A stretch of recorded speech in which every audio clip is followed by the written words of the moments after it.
back to another Big Finish fans. In today's Big Finish fans, I am joined with Luke as ever. Yeah, here I am. And today we will have the pleasure of smelling some flowers, watching some sunsets, and eating some well-prepared meals. Luke, those things are irrelevant. It's Not today.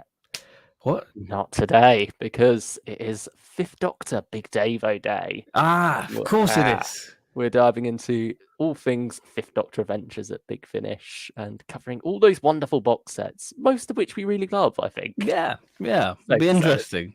Yeah, good track record so far. So we've got two tier lists for you today, actually, or kind of two in one, I suppose, because Yeah. we're doing the individual stories from the box sets, and then we're also doing the box sets overall because I think it's often useful for these when people want to know what to buy or want opinions on what to buy. It's not always useful to just be told, oh, well, it's got one really good story in it and one really bad or something like that. It's Mhm. sort of more helpful to have the box as a whole ranked. But also, it's nice to know the individual stories as well and what you're getting in for there. So I think it's useful for us to do both, really. And Yeah, we'll see how that goes down. Let us know if you think it's a good idea or if it's just a confusing one. yeah. But yeah, hopefully that all shakes out all right. I mean, there's Hello. not much news to cover, so I guess it's padding it out, but not padding it out, if that makes sense. No, I mean we've been pretty good at getting these ones in Yeah. quite short time, I suppose. Recently, I don't know if that's easier for any of you who come back and rewatch these at a later date, especially because I think we get to the main topic quicker. And when Yeah. you click on a stream that's been out a while, you're often clicking on it for what that main topic is. And Yeah. so, yeah, again, feedback always welcome. If you are out there in the future listening to this, let us know what you think. Mm. Hello, Daniel Hager. Welcome to the chat. Hello. Still the Third Doctor fan. Yeah, not Fifth Doctor or Blackburn, is it? Or whatever it was, Sherlock and all that. Ben and Luke, the pair of you are doing a great job on the stream all the time, and I know it will be a great one tonight. Oh, thank you. Thank Thank you. you, Daniel. We'll Very try our kind best. words. We Yeah, try our best. we'll try our best not to disappoint you. Yeah. So, yeah, I mean, how have you been? What have you been up to these not even a week because we were delayed a couple of days and ended up streaming Tuesday, didn't we? Oh yeah, I forgot that. Mm. What did we do Tuesday? River Song. River Song. Oh yeah, gosh, that feels like a lifetime ago already. I have a B&M update. Oh, Yeah, we have all 3 sets. was they all in the same one, or did you have to bounce around a bit until you got the complete collection? Same shop. Thanks to Melanie Mom going off on a little hunt for me. So I don't actually have them with me right now, so that's kind of irritating. But from what she said, they had duplicates of the Revelation of the Dalek set, but the Sixth Doctor and Death Zone set was hidden. Oh, So somebody must have gone in, realised save them for later. Yeah, but when they come back, they weren't there because they're mine now. Yeah, should have bought them while I could. Exactly. Yeah. So hopefully I'll have those tomorrow. So that'll be exciting. Yeah.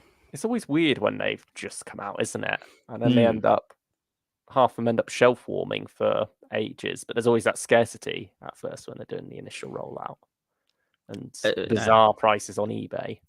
It's that fear factor because you don't know what's going to be I think all these ones this year have been quite desirable. I think the scalpers are back this year. I don't think the scalpers were that interested in Tennants and McGann's. No, I mean, yeah, they were practically giving those ones away, weren't they? With all the sales and such clearances. I mean, yeah. I mean, I think most people are buying the Herndl and TARDIS sets. So I think it's weird to think a Dalek set's kind of the easiest one to get. But yeah, it's very strange. Yeah. I suppose with it being duplicate Daleks as well, there's less of a desirable Dalek within that. Yes, yeah. Like oftentimes you'll have that really special variant and then one that's somewhat common. And so that often drives those sales with the common ones. But yeah, and also because it's a smaller wave of 3, presumably that means there's more of each being made, perhaps. I don't know if there's less TARDIS sets, but I know they've cut back on the figure packs. I don't know. Yeah. Just because of how they've sort of, I don't want to say shelf warmed, but I think it's just down to choice, to be honest. Yeah, that's it, really, isn't it? That's all. You're always going to have the odd peg warmers, aren't you? But certainly, it seemed like last year was a bit of an outlier in terms of how many of them fell into that category, really. Yeah, they just shot themselves in the foot. I think the regeneration set probably ruined that summer wave because they got the news about Tenant, so they started work. Tooling, didn't they? So the money probably went into that rather than B&M, which is fine.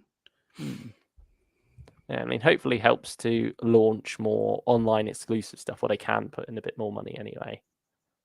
I mean, I hope so. I hope that we are starting to see a bit more money into the stuff that we're getting.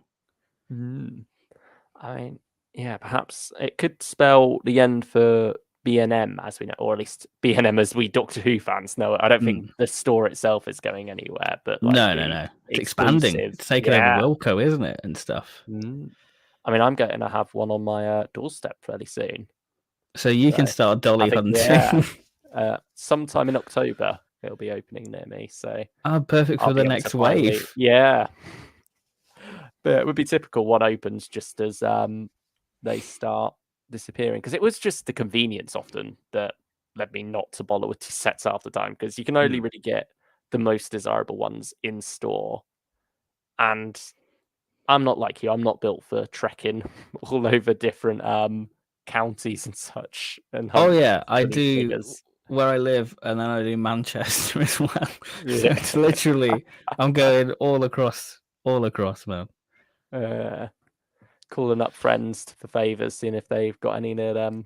Oh, me and James are terrible going. Have you been to this one? I'll trade you this for that. And because we did that last year for the Dalek stuff. Keeping each other up to date on that. Yes, I mean, it's good to have a community of people who, if they find it, they'll pick it up for you. I think that's really nice. You've got like an insurance policy there. Yeah. I suppose for you, there's like an extra desire to get them as soon as possible, because it's nice to get reviews out there. Yeah, it is, and it's just difficult trying to seeing which stores get them, because some people are like trekking even before they're out, and it's just that initial fear factor of when they start dropping. You're like, oh, when am I off work? Okay, I'll go B&M that day. Yeah, and you never know exactly when they're gonna drop.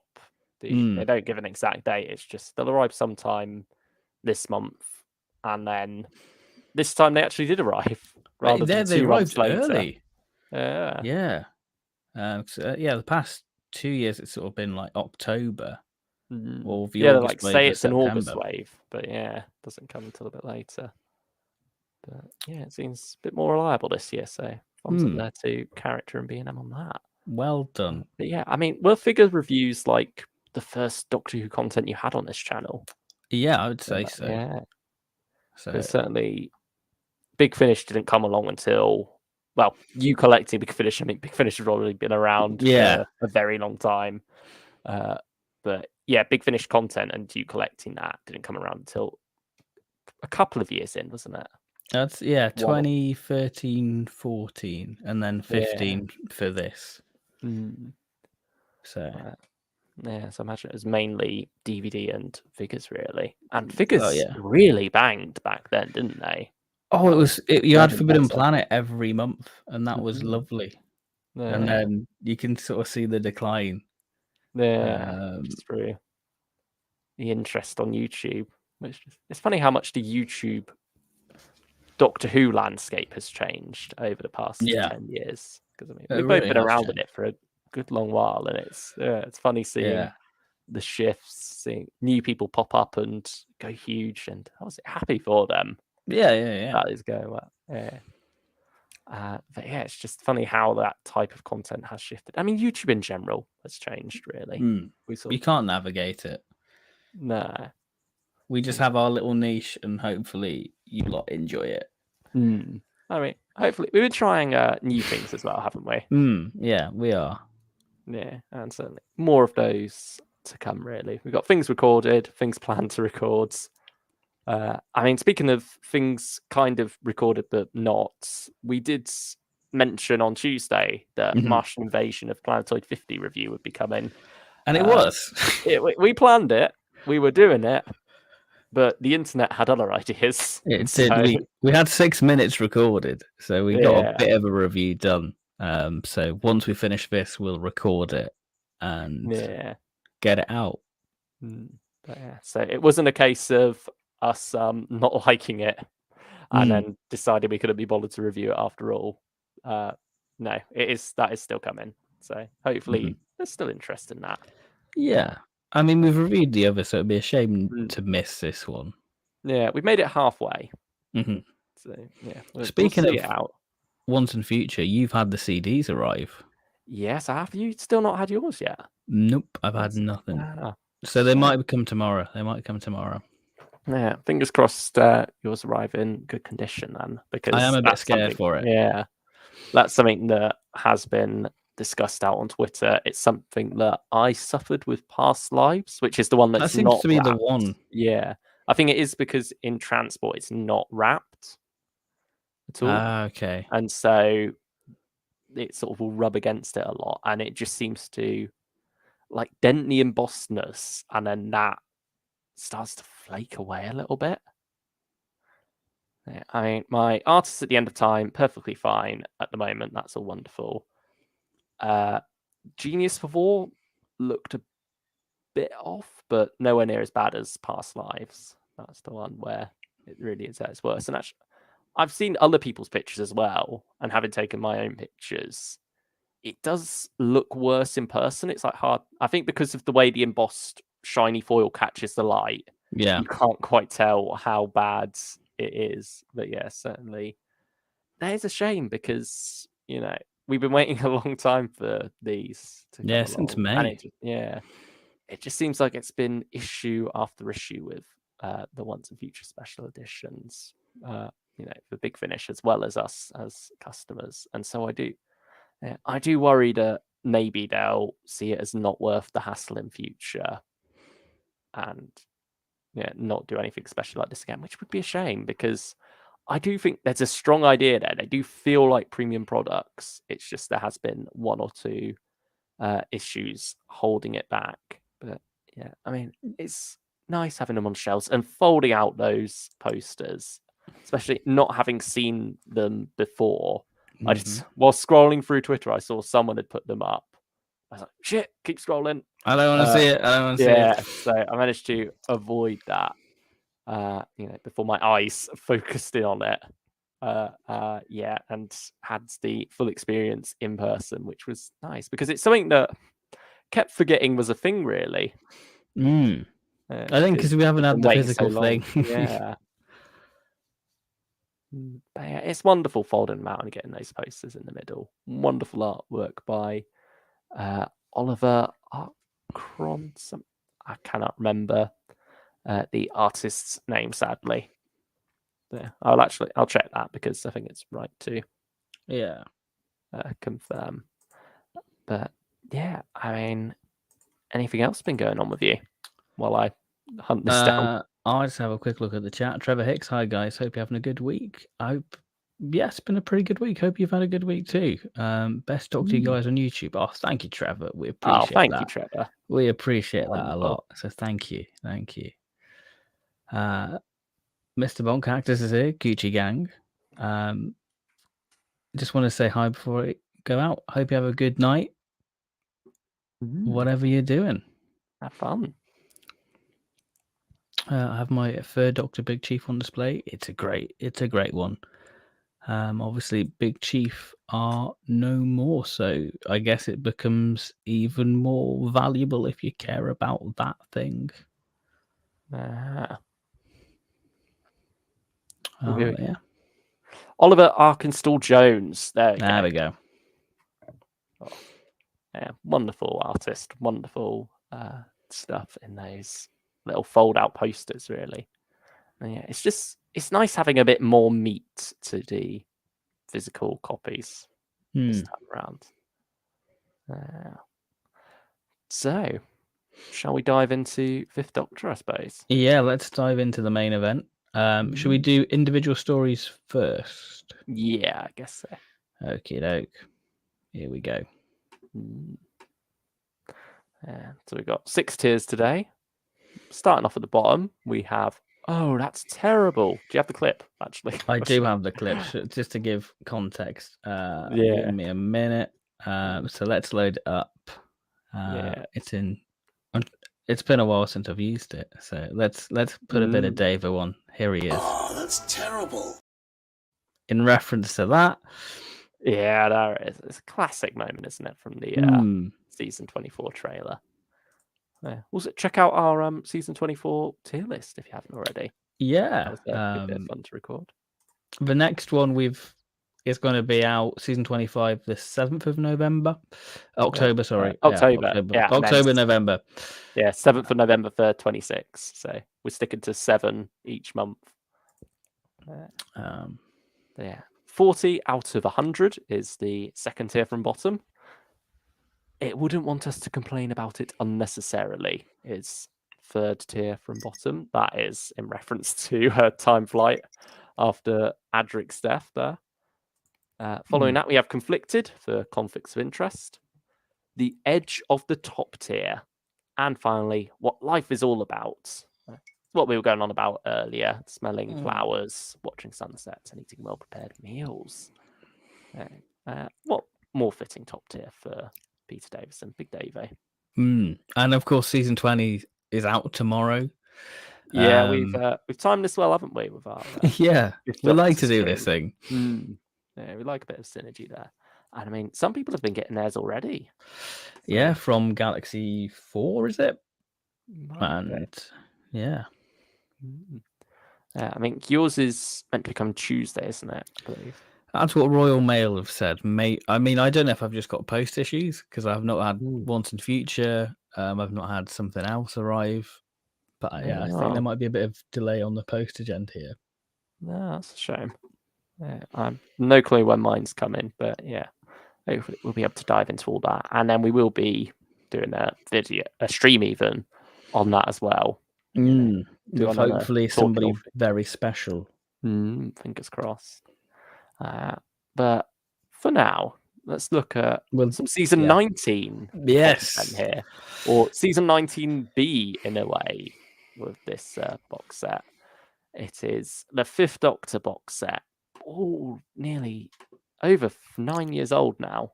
Yeah, 2014.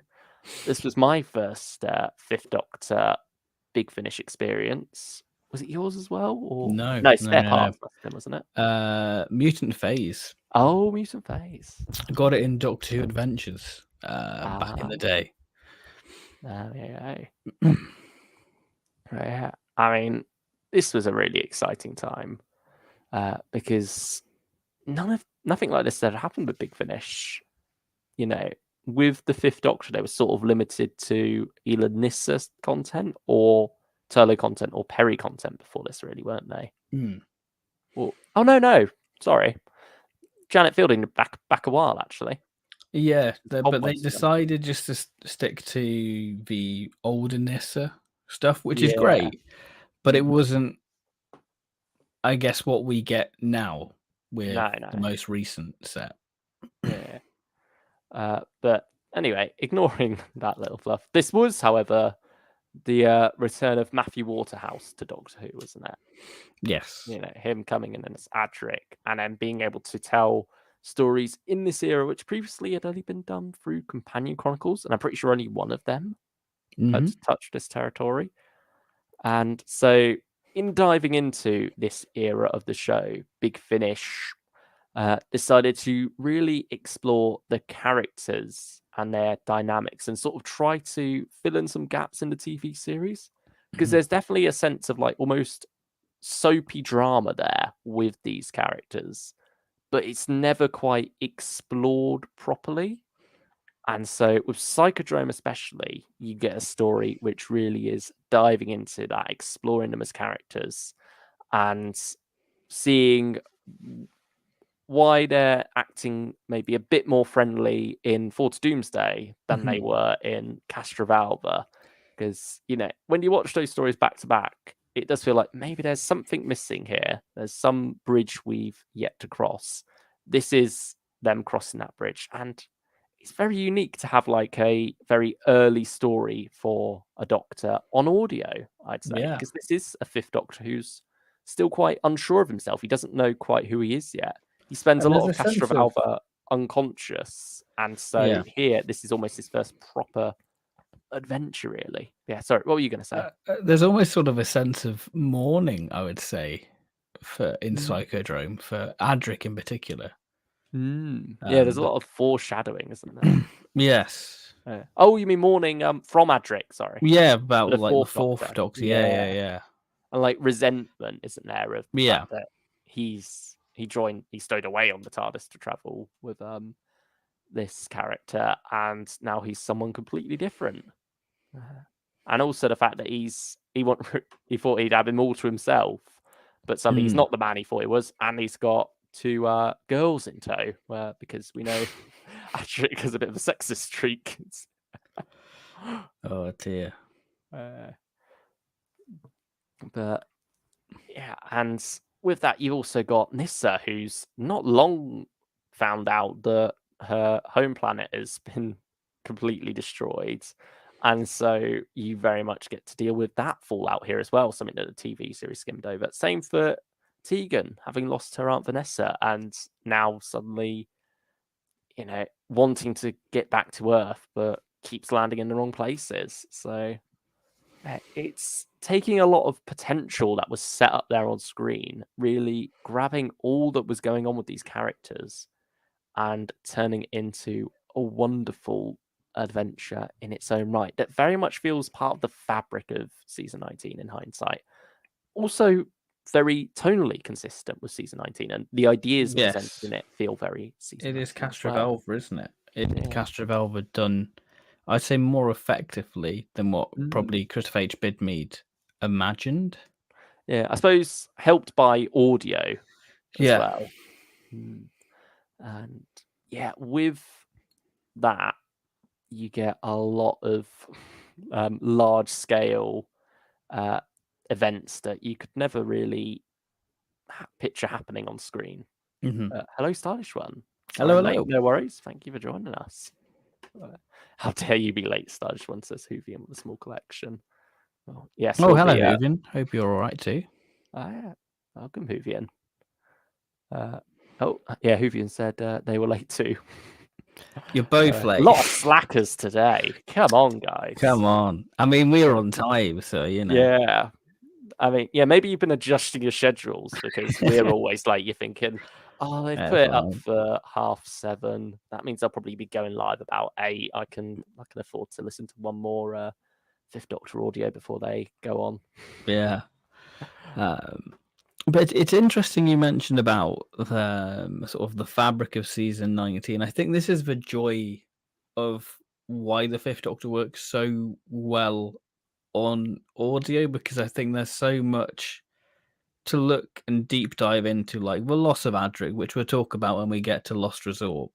Mm. It's interesting how sort of this first Fifth Doctor box set almost sort of links into the Mark stuff in a way. Yeah.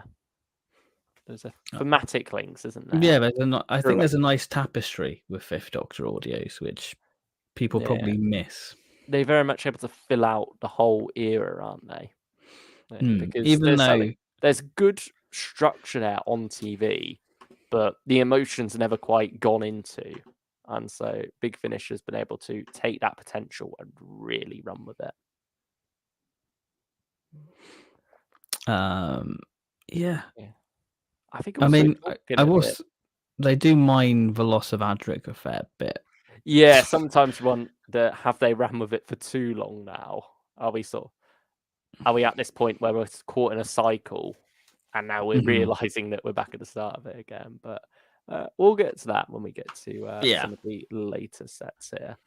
But yeah, one other thing about Psychodrome and Iterations of I is I think this is the first time for the Fifth Doctor that you have it very much feeling like it's recreating an era, similar to what their mission statement was with the Third Doctor Adventures and what they sometimes did with the Fourth Doctor Adventures, particularly the Philip Hinchcliffe stuff. You know, that idea of Saturday Tea Time 1977 all over again. With those, you know, it felt very much like they're trying to capture that essence. And this is the first time I've done for the Fifth Doctor. The music, again, brilliantly season 19. But before this, I feel like, you know, because of the way Big Finish started, and also perhaps because of the reputations of those 80s eras at the time, there was never much of a desire to really recreate that. It was sort of like, let's take these classic Doctors and take them in whole new directions, make up whole new eras for them. And that's a wonderful approach. But it's nice with this box set to have something back to basics. I think it's especially a good starting point for new listeners if you want to get into the Fifth Doctor. I'd still very much recommend this as a place to start. But, yeah. I think so, because it's the most authentic, but it's also very Big Finishified. It gives you a taste of both, doesn't it? It's like these are your first steps into a larger world, to quote Star Wars. And it's the first steps really of the Fifth Doctor's and his TARDIS crew, you know. Very much so. And I think that's been quite exciting because, like you say, we've not really had a beginning of a Doctor on audio, and I think the Fifth Doctor is the only Doctor we've really got that with this box set and Cold Fusion. Yeah, I suppose the only other Doctor you could really say is the War Doctor with the War Doctor Begins, where you literally have a post-regeneration story. But yeah, certainly it's something that's rare, and often they sort of try to travel to the end of their eras, don't they, as far as possible? Like if it's a certain Doctor and companion dynamic, they'll set it in between the last two stories or the last possible gap, just so they for Doctor and Joe, pretty much. Yeah, so they can have as many references as possible, which is understandable. You know, you don't want to be wondering, oh, has this happened? Yeah, it's sort of nice to have that clearly defined. And often that is the place where the most gaps are to be found anyway. Because when you introduce a new companion, obviously they're still learning things as they go on. And then later on, you could sort of take it for granted of, oh, well, they know all this now. And so it opens things up a bit more.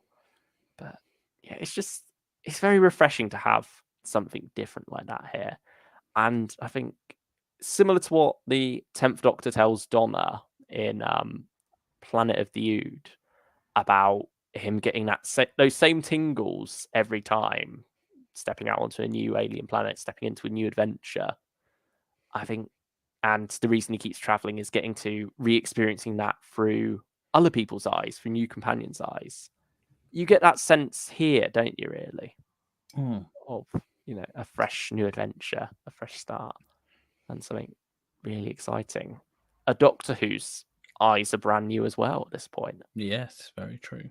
And yeah, I mean, certainly with the Fifth Doctor as well, particularly in season 19, partially because Peter Davison didn't know quite how he was going to play it yet. He was doing it out of order as well, wasn't he? Yeah. Castrovalva wasn't filmed until fourth along in the schedule. And so with that, his Doctor is often somewhat erratic and often different early on. And so this gets to bridge those gaps a little bit as well and explore why that might be. And yeah, I mean, it's often said that Sixth Doctor and Eighth Doctor lived their definitive lives on Big Finish. That's where they had the most development. But I feel like for the Fifth Doctor as well, that's true. Yeah, I think so. Yeah. And I think it's also helped by Davison being a bit older now. He sounds more doctory. Yeah, his voice being more gravelly. He does capture the Doctor even more. I mean, I think Pursuit of the Nightjar. Yeah, he's definitely. I don't want to say he's putting it on, but yeah, You can tell that it sounded a bit straight. I could tell he sounded older in Pursuit, I'd say, for me. I But mean, we'll get to it. yeah.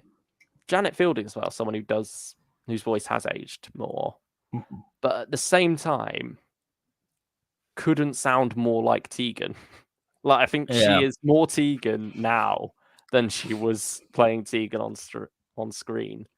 There is something magical about that performance. I'd say probably the only voice who hasn't really aged is Sarah Sutton.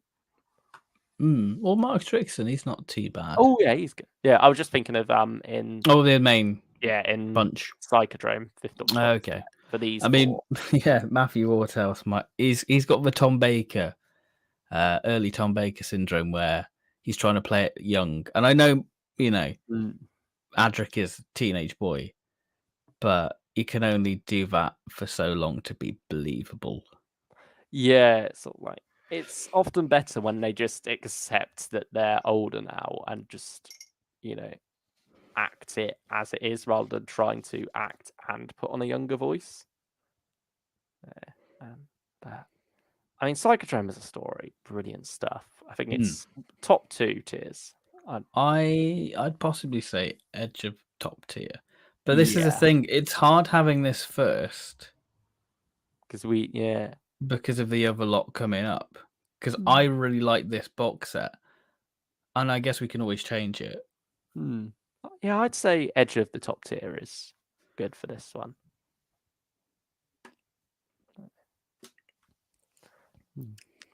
Iterations of I now. I think with Psychodrome, there's only so much we can say about the plot of that story. Yeah.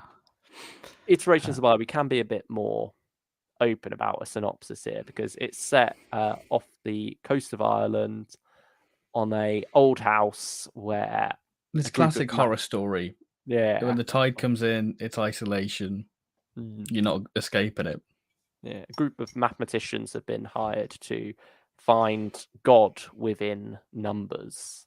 There's this group that believe God is a number to be found. And so that is a brilliant premise. And again, very season 19. It's taking these high concepts. Very Bidmead. But yeah, I suppose the era equivalent would be State of Decay. Yes. Just with, the high science aspect mixing with the horror. And yeah, it is wonderfully atmospheric early on. Even making sort of the Paddy Kingsland music quite eerie as well. Especially towards like the cliffhanger moments of it. It's still very authentic music, but at the same time twisted as well. Yeah. I mean, I always struggle with this box set to decide which story I prefer because I think they're both very strong. I think Iterations it loses its steam once it's kind of got, I don't say Stones of Blood syndrome, because I think it's better than Stones of Blood. Yeah. Yeah, I know what you mean though. So once everything's revealed, it does risk over-explaining a bit. Yeah. And losing the horror through that. Yeah, I do. Yeah, it does sort of lose itself a bit in part 4. But I'd still say it's probably edge of the top tier. Yeah, I'd agree. Conflicted doesn't feel right. I mean, we've done a full stream on these. So if you want to know our full thoughts when they're fresh in our heads, you can check that out from about 2 years ago now. Yeah, it was like right about when we first started this era of streaming, I suppose. Yeah. Regular content. It's a wonderful one to throw back to. I mean, maybe we'll do another throwback one day. What's an appropriate amount of time for us to throw back to something we've already thrown back to? I love this box set. Yeah. Nostalgia very much drives it, but I think it's also such a solid box set. And if you're into physical media, get this one while you can because it has been on end of line notification for a while, but still in stock. So yeah, worth picking up while you got the chance. And you also got 2 individual covers per story as well. It's quite back when they did more thicker box sets. Well, it's like the same time as Philip Hinchcliffe Presents, where they went all out again. It just shows what a different era Big Finish are in from 9 years ago. It's shrinkflation, isn't it? It's where you keep the price mostly the same, but you're taking stuff out of it so that you can keep your costs down in order to keep that price the same. But yeah, we're jumping from 2014 to 2020 now. We went through a big gap with no Fifth Doctor box sets. I mean, we had Fifth Doctor in box sets like Classic Doctor's New Monsters, but this is our first time having another Fifth Doctor box set, and it's something very different. It's a weird one, isn't it? 'Cause it's technically a graceless continuation, as we have the Fifth Doctor basically on a mission to kill Abby and Zara, isn't it? From With memory. Leela at his side, yeah. Which is a great combo. 5 and Leela. You think they're such an unexpected combo, which was first introduced in Time in Office, which again is a brilliant Fifth Doctor audio. I mean, Stars has rightly pointed out, this is Simon Guerrier, all 3 stories. And so it is very much like one long story, but at the same time, each does stand alone. So I feel like it is fair to also rank them individually. And again, we'll also be ranking it as a whole later, this box set. But I mean, Garden of Storms, this is a concept which we sort of had done not long before this with the middle, where it's this idea that the elderly within society, once you reach a certain age, you get killed off in order to promote the life of the young. And obviously there's a further twist within that as well. But yeah, that's very much what this story is going for. Probably weakest of the set, I think. Yeah, I'd say so. I'd say it's just fine. It's mainly there to like reintroduce/introduce anyone who hasn't heard Graceless or the Keats Time stuff properly to Zara and Abby. Is it Zara and Abby? I think so, yeah. I mean, it was originally Amy, but then Amy Pond came along and they had to change that. I mean, I can check. Yeah, I'm pretty sure it's Zara. Oh, I'll have to do a little reach, but I think it is. At the title. Who from the Small Collection says, loved Wicked Sisters, mainly because I love Graceless series and the Key to Time stuff when they called Baby Amy and all that jazz. Hoovy and Amy became Abby because of BBC not wanting another character named Amy at the same time as Amy Pond. Yeah, there we go. Yeah, Abby and Zara. Yeah. Hoovy confirms it is Zara. Thank you for that. I mean, yeah, I'd just say I'd say conflicted. Yeah, or I would have it's wanted not to bad. Unnecessarily. I'll put it lower actually because I think the other two probably go along here. I really like Moonrakers. Moonrakers is the best one of the box set. Yeah, this is where this is the highlight of it, and I mean it's a concept that gets revisited kind of in Salvation 9, done differently, but it's still that interesting idea of Sontarans who don't want to fight. I mean, I'd say it's edge of the top tier. Yeah. Like, you sort of got the funny Sontarans, but at the same time, there is menace and threat there. You are sort of like, you don't feel like you're laughing at them all the time. You feel like there is a threat posed by them. But you feel like any moment they can flip. It's kind of like treading on eggshells with them, really. Or potato peels. Yes. Yeah, but wonderful performance from the Fifth Doctor. And again, it's always wonderful having Leela with the Sontarans, with her being a warrior in nature and such. Then People Made a Spoke, probably conflicted. I'd say it's right in the middle. Yeah, I think there's some nice moments between Five and Leela just having an ice cream together. That was a really nice moment. Yeah, there's some great stuff early on in this story. And I mean, it is where a lot of the box set as a whole comes together. There's an overarching story there that has some wonderful twists within it, which we won't get into. I feel like it's quite a forgotten box set, to be honest. I mean, I find it hard to believe it was nearly 3 years ago now. Yeah, I was thinking, was it 2021 or 2020? And then, it's 2020. Yeah, because this next box set is 2021. But yeah, it does. It is an odd one. I wonder if maybe it didn't sell too well, since we haven't had a follow up of any sorts yet. It just sort of felt like it was there because they wanted to do more Graceless, but Graceless itself wasn't selling well enough, so they had to It's kind of that artificially Bernie prolong that Summerfield life. stuff, isn't it? Yeah. So yeah, I don't know how this will all play out in future. But yeah, anyway. Lost Resort and Other Stories now. This is sort of interesting territory because these weren't originally going to be a box set. These were even listed as monthly range stories, but then COVID struck and such.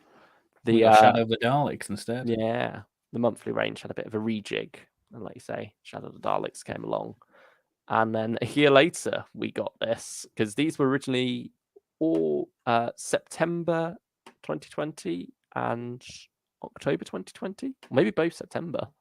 Because they often had a double month, didn't they? Yeah, it was September, I think. Yeah. These would have followed right on from Fin Time / Madquake, and that would have created a trilogy here.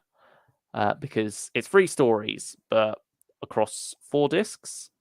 And so I think it was Perils and Nightmares was what the second CD case was originally going to be called. So we sadly lost out on some individual covers there. But I feel like this one cover is a very strong one for The Lost Resort and Other Stories. And yeah, I mean, The Lost Resort, the story itself. It's the last of the Mark arc, really, isn't it? It's where the arc finishes. It's but it the kind of climax limps on. of it. Yeah. It's the climax of it that they can't quite write Mark out in this one. And so he's got to hang around a little bit longer, which is nice. But at the same time, sort of leaves the box set on an interesting note, which we'll get to. But this story, it is the culmination of a couple of years' worth of storytelling starting off in Tartarus about the Doctor's grief over Adric. 4 years ago that came out. 4 years. Oh no, please don't. And with that, you have this beautiful story about this, like, it's sort of Shining inspired, isn't it? Yeah, very much so. It's like this hotel resort place for ill people where ghosts are stalking the halls, and one of those ghosts ends up being Adric. And so the Doctor is forced literally to confront his past and his guilt here. And say goodbye, isn't it? It's that chance. Yeah, and I think it's beautiful stuff because it also feels like it's tying up an arc that began not 4 years ago, but 40 at this point with Earthshock. It feels like a wonderful way to reconcile that, what they weren't able to do on TV. Again, similar to what we were saying earlier about how they set up interesting things but then never follow through with them. This is very much dealing with that. It is taking that potential with Adric's death and then really telling a complete and beautiful story with it. Certainly some tears in my eyes towards the end of this one, with some really beautiful moments. All the other characters did great stuff as well. Yeah. I'd say it's what life is all about, to be honest. I agree. There's some nice fun bits between Five and Tegan. Yeah. Has its creepy moments too. Yeah, you can see why this was delayed with what the story's doing. Yeah, I think that was understandable. Yeah, this one's definitely the reason for that, isn't it? Yeah, and then from that we go to a story which is just good fun, really, pure historical. Yeah, it's your Black Orchid, isn't it? But with more of a purpose. Yeah, Nellie Bly trying to beat Phileas Fogg's record of traveling around the world in 80 days, which we then got to experience through the TV series with David Tennant. Who we thought, God, that's what he'd look like as the Doctor now. Little did we know that he'd be the Doctor again. I mean, yeah. Was that start of 2022? Yeah, that was. Yeah, Boxing Day 2021, I think, was when that yeah. first episode came out. Wow. I mean, that was a wonderful time. Great. Yeah, I mean, I can't wait for series 2. yeah. I mean, I don't know quite when that'll be coming along. I don't know if they've Mm. started filming it yet, but yeah, it'd be wonderful to dive back into that with the not 10th Doctor and his not 2 companions. Yes, yeah. Yeah. I mean, that sort of feels reductive of it. It is brilliant in its own right and is wonderful. More than just, David Tennant playing a not even too doctorish role, really. Like, there are definitely differences. It's more John Smith. John Smith, really, isn't it? Yeah.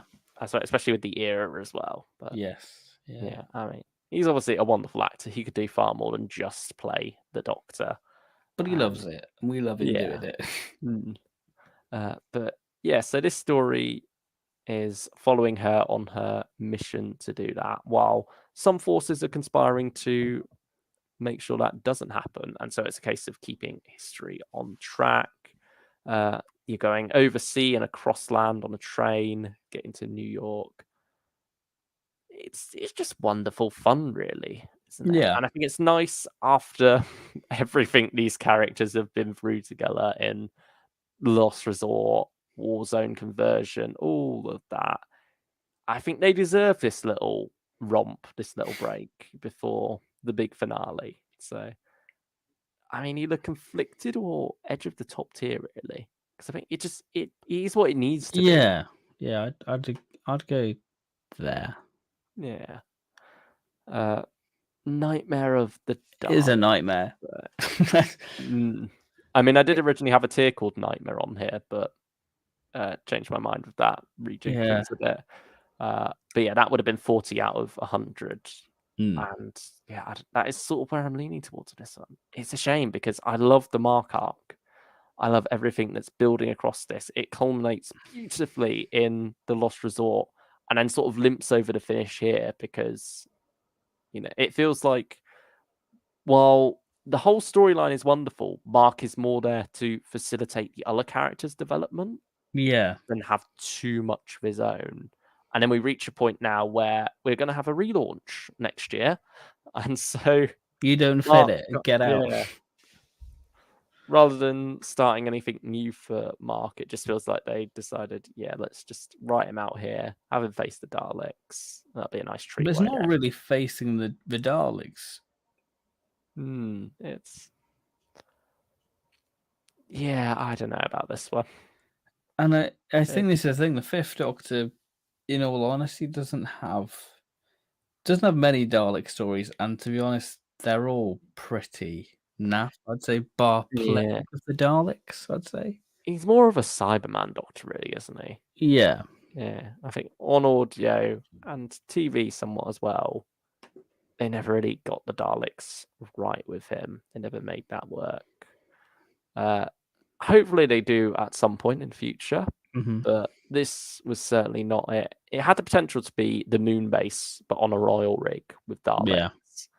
Is, what it seemed like it was at first. But yeah, it just feels a bit messy. I think being a two-parter as well, there's only so much the story can allow it, but it does it goes in a very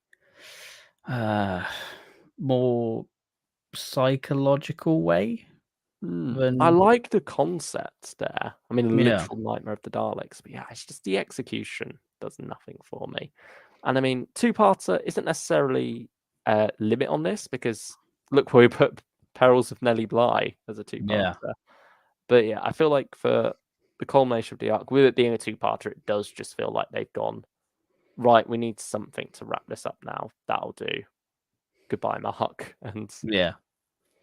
I mean, either 40 out of 100 or I wouldn't want us to complain about it unnecessarily. I'll probably go there. Yeah, I'm not going to fight you on that one.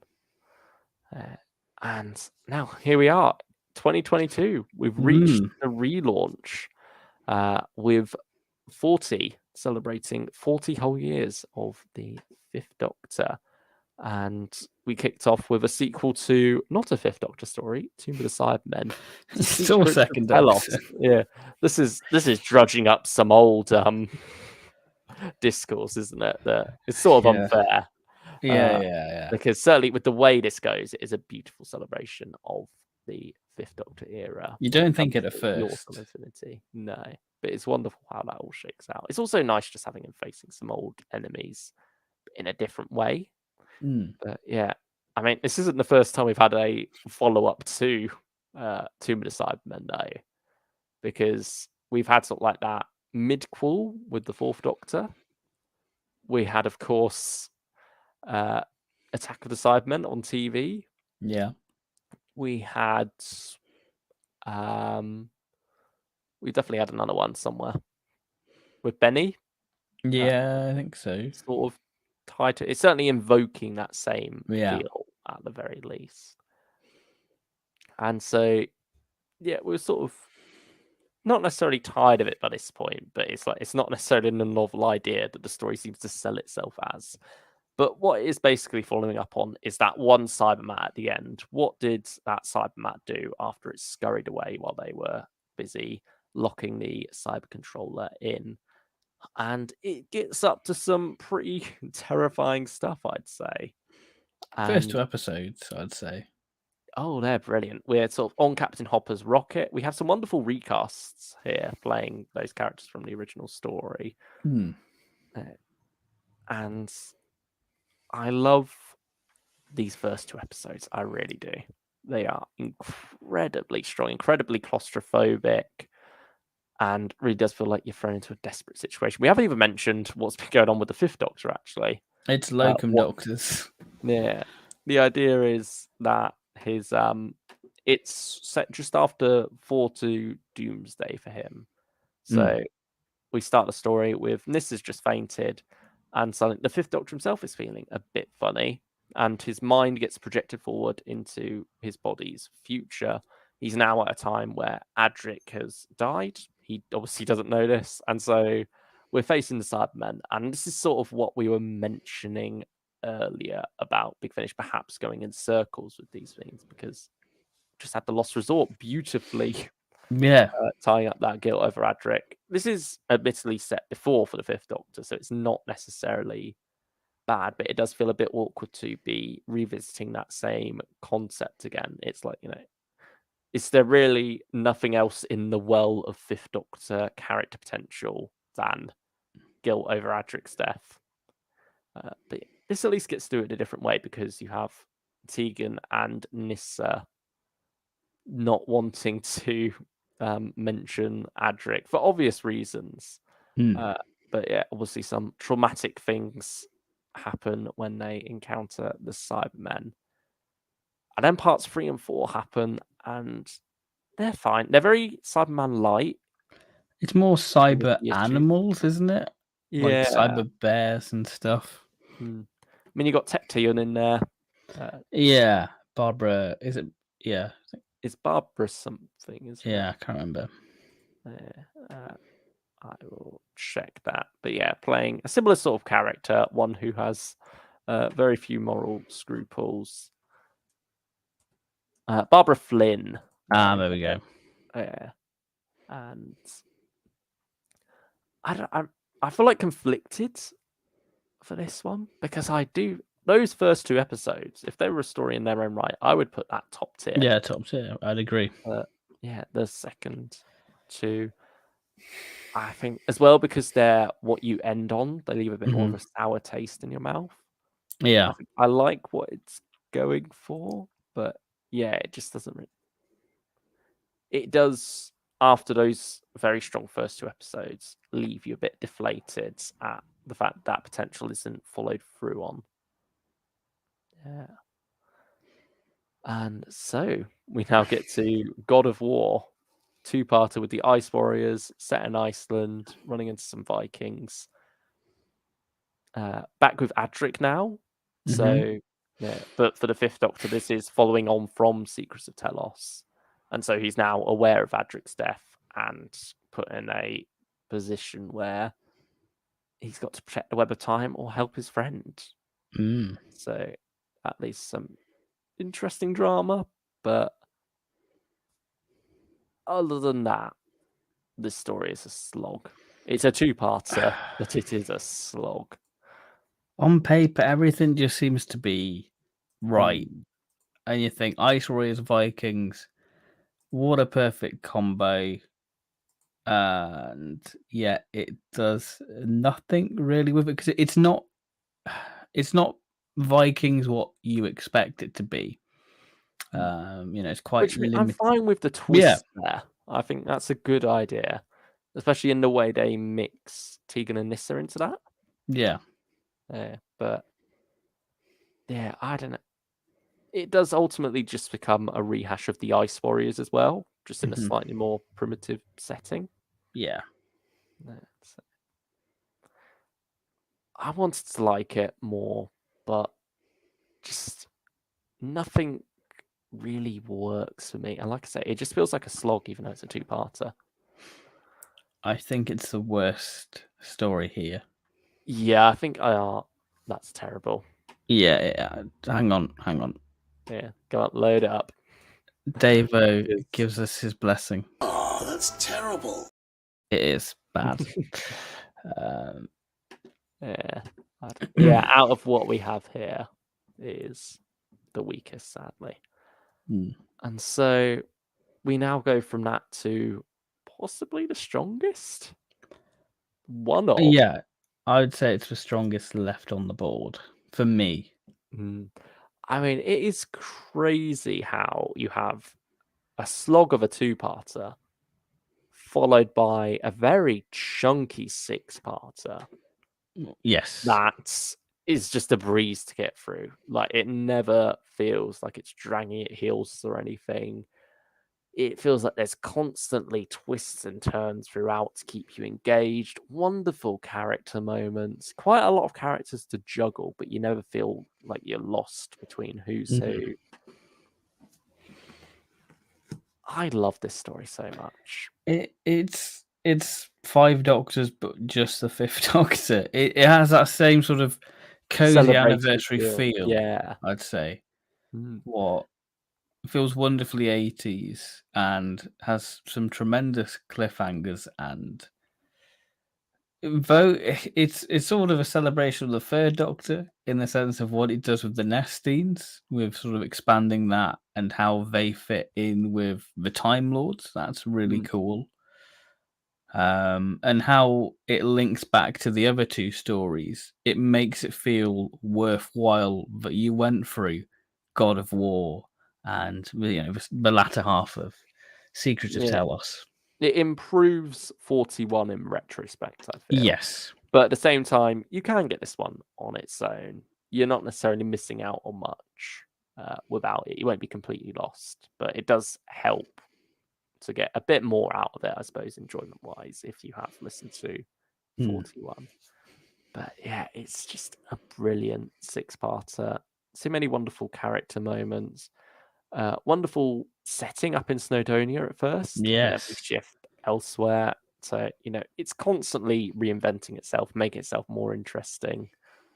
And yeah, Tim Foley is a master of these longer form stories. We This, already loved him already, but yeah, this is like, yes, this is it. it just seems the longer of a story he writes, the better it becomes. Because four-parters by him, Chef's Kiss, six-parter, my goodness, that's amazing. 4 1-hour episodes with a friend of the family, which again we praise every chance we get, but it feels appropriate here. Brilliant stuff.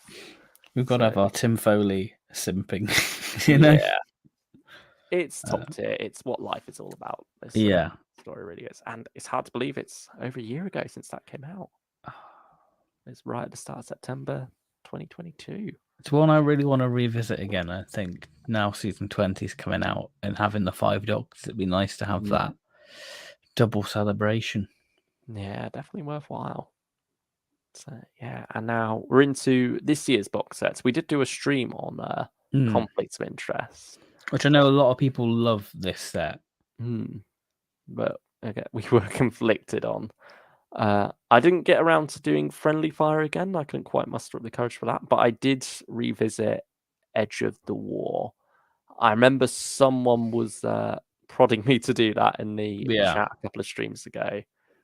So I gave in. I thought I'll give it a go because it was a story that should have worked for me. Like the concept was right up my alley. the setting. But before we get into whether or not it did, Friendly Fire, where do you stand with this story? I think this is my favorite of conflicts of interest. I think it's a nice, subtle horror. Really, you should probably listen to the prelude to get the context of the Doctor losing a friend, but I guess you don't really need it. Yeah, it doesn't really go full Mad Max as what you expect it to. No, it feels like you're waiting for something to drop, but it doesn't. Yeah. Trevor Hicks says, "Yes, me, Friendly Fire." Oh, sorry, I listened to the story, Trevor. Yeah. Oops. I mean, maybe I'll get back around to it, but yeah. It's fine. It's fine. I'd probably say conflicted, maybe. Yeah, I think I've got more problems with Edge of War with what it does for like Tegan and stuff. I mean, yeah, especially now that we've had In the Night, which I won't hold this against In the Night because it didn't have to do this. But there's something awkward about how the Edge of the War leaves Tegan. Yeah. And then that never gets to be followed up on. Mm-hmm. And I feel like now that we've had In the Night, it would feel odd to have a story following up on this one after that. Like, I think at this point that thread has been dropped, which is very weird. It feels like they were interested in setting up something, but not interested in a way of following that through. I feel like this related set goes down the Russell T Davies route with the two characters of Tegan in this, with what Oh yeah, definitely. It goes down that route a lot. Shippers will particularly enjoy those two. Yeah. The In the Night box set. Edge of the War, obviously. I don't think shippers will like as much. No. But yeah, there are wonderful moments, like the Fifth Doctor saying he's always proud of Negan. Both. You're a shipper. It's because we were talking about shipping. Oh, we found your secret. You're a shipper. No, I'm secretly Russell T Davies. There we go. I'm making it canon. Tegan and Nissa, the Doctor is proud of them, confirmed by this story. That was a beautiful moment. There's quite a few beautiful moments in this. But yeah, it's an odd one. I feel like part 3 is where most of my problems come from with this. I will say it improved on re-listen. But yeah, I think it was still a lot of the same problems. It's just they bothered me slightly less. Yeah. I probably could say conflicted again on this one. Okay, doke. Yeah, I don't think it's. Yeah, neither of those stood out too much to me as poor stories, but with the heights that we come to expect from the Fifth Doctor range, it was disappointing having a box set where it never quite reached that at all. And also, I don't know if 3-parters were quite right for the Fifth Doctor in hindsight. Yeah, I don't think they work for him personally. These two struggle to work. They feel like they would have made better 2-parters or 4-parters, either focus down on something within that story or really play in the world of the story that's set up, because they often feel like they're either missing a part or but we're back to a more traditional box set now within the night. We've got a 4-parter and a 2-parter. Two very different stories here, but both based around that theme of what's in the dark, what's lurking there. And so, yeah, I mean, this is, I suppose, what a lot of people have come to this for, because, you know, a lot of these ones we've talked about before, this is the latest box set. This is what's hot and new. This is what's still at pre-order price if you wanted to pick it up. Pursuit of the Nightjar, Tim Foley. Brilliant stuff. It's good, but it's not peak Tim. No, it's not quite him at his peak. This was written a while ago, though. This was, I think he did this before Autumn Infinity. And so I can understand that, you know, he was still cooking. He's still cooking. It's still good. I think there's a lot to like about it. There's some real nice moments within it. I like the twist with the creatures, what they are.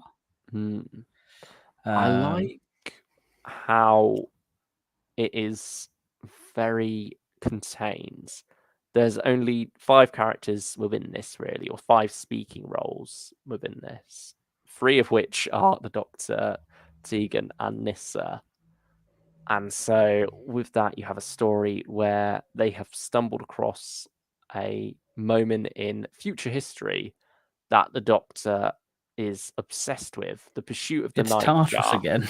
Yeah, it is this great voyage to deliver aid to a displaced world in Ottoman, the isn't middle it? of a war. Yeah, Ottoman. And there's this great Odyssey feeling to this story. It very much feels like a myth being told. Despite it having this futuristic setting, there is something grand and, like an ancient story passed down from generation to generation. It gets that vibe across perfectly of building up this legend, the way it's told, the way the characters interact within it. You feel like these characters are in the footsteps of giants, I suppose. And with that, it also gets the sense of space, like as in actual space out in the universe and Yeah. such. And that existential cosmic horror of it all, the danger of traveling through that wonderfully. That's all portrayed very well. You get a great bit, I think, in part 4 with just Tegan floating, and it's very similar to what they do with Evelyn in Feast of Axos, which is great. And just the idea of like the time knots and stuff. Because I will say one thing: the cliffhangers feel a bit samey. That's one thing I noticed. That it's kind of we reach the same point every episode practically, which is not bad. No. Yeah, that's something that I hadn't really considered before, but looking back on it, yeah, I mean, I think all like part 1's cliffhanger is different. That's where things really take a twist. But yeah, parts 2 and 3's cliffhanger, yeah, I can see that being the case. I love is it LV? I love yeah, little Alfie. birds. Alfie, Yeah. I love it. I love Yeah, that's sort of why I said about talking roles at least, because Yeah. Alfie is just a few sound effects really. But just there's this wonderful little friend for Tegan there. I just love the visual of just Tegan clinging on to this little robot bird. Like you can imagine this sort of janky pirate planet robot and Tegan sort of clinging on to it. Yeah. I mean, I loved moments like that where it's just really showing off the horror of space and some wonderful music as well. I think the music It's very for this, similar to Autumn Infinity. I've noticed that there's similar motifs in this, in what's same in 40, really. I feel like they've given the Fifth Doctor his own theme. Yeah, I suppose it's that musical identity, isn't it, really? Yeah. But I think here there's some particularly beautiful stuff. It's a shame they haven't released that many music suites. I don't think they've released any for the current lot of Fifth Doctor Adventures in the relaunch, which is a shame because I want to hear these on their own. There's some beautiful stuff there. Yeah, particularly Pursuit of the Nightjar has some wonderful moments. I love what they do at the start of each part. Yes, I think that's beautiful. It's almost a bit what they do with Scherzo, with like a nice little prelude to what events happen and stuff, really. Yeah, I love how those become relevant through each of the episodes as well.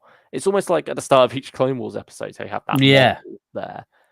But yeah, it's something different here. But it's wonderful how that comes into play throughout these stories. Trevor Hicks says, I liked the episode 1 cliffhanger setting things up. Yeah, I'd say that's the strongest cliffhanger.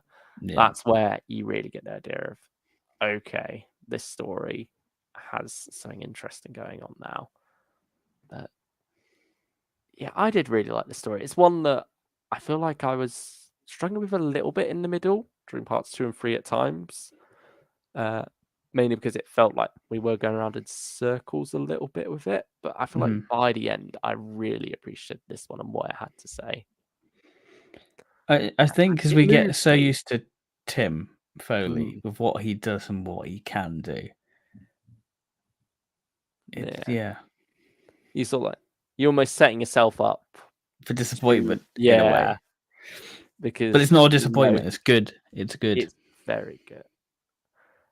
And yeah, like I say, by the end of it, it was very moving. I think it came to a brilliant conclusion.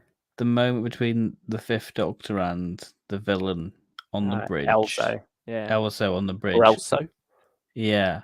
It's very sort of Chibnall, isn't it, in a way, that sort of ghost monument naming. And just seeing something happen to the nightjar, and you think, okay, this is, and just how the story flips. That it's really cool. Yeah, so much beautiful stuff throughout this one. But Hoover with a Small Collection doesn't seem to agree, though. Everyone on Twitter vibe with Pursuit of the Night jar, and then I'm just here not liking it. That's a shame, Hoovian. I'm sorry that you didn't end up vibing with this one, or even this box as a whole.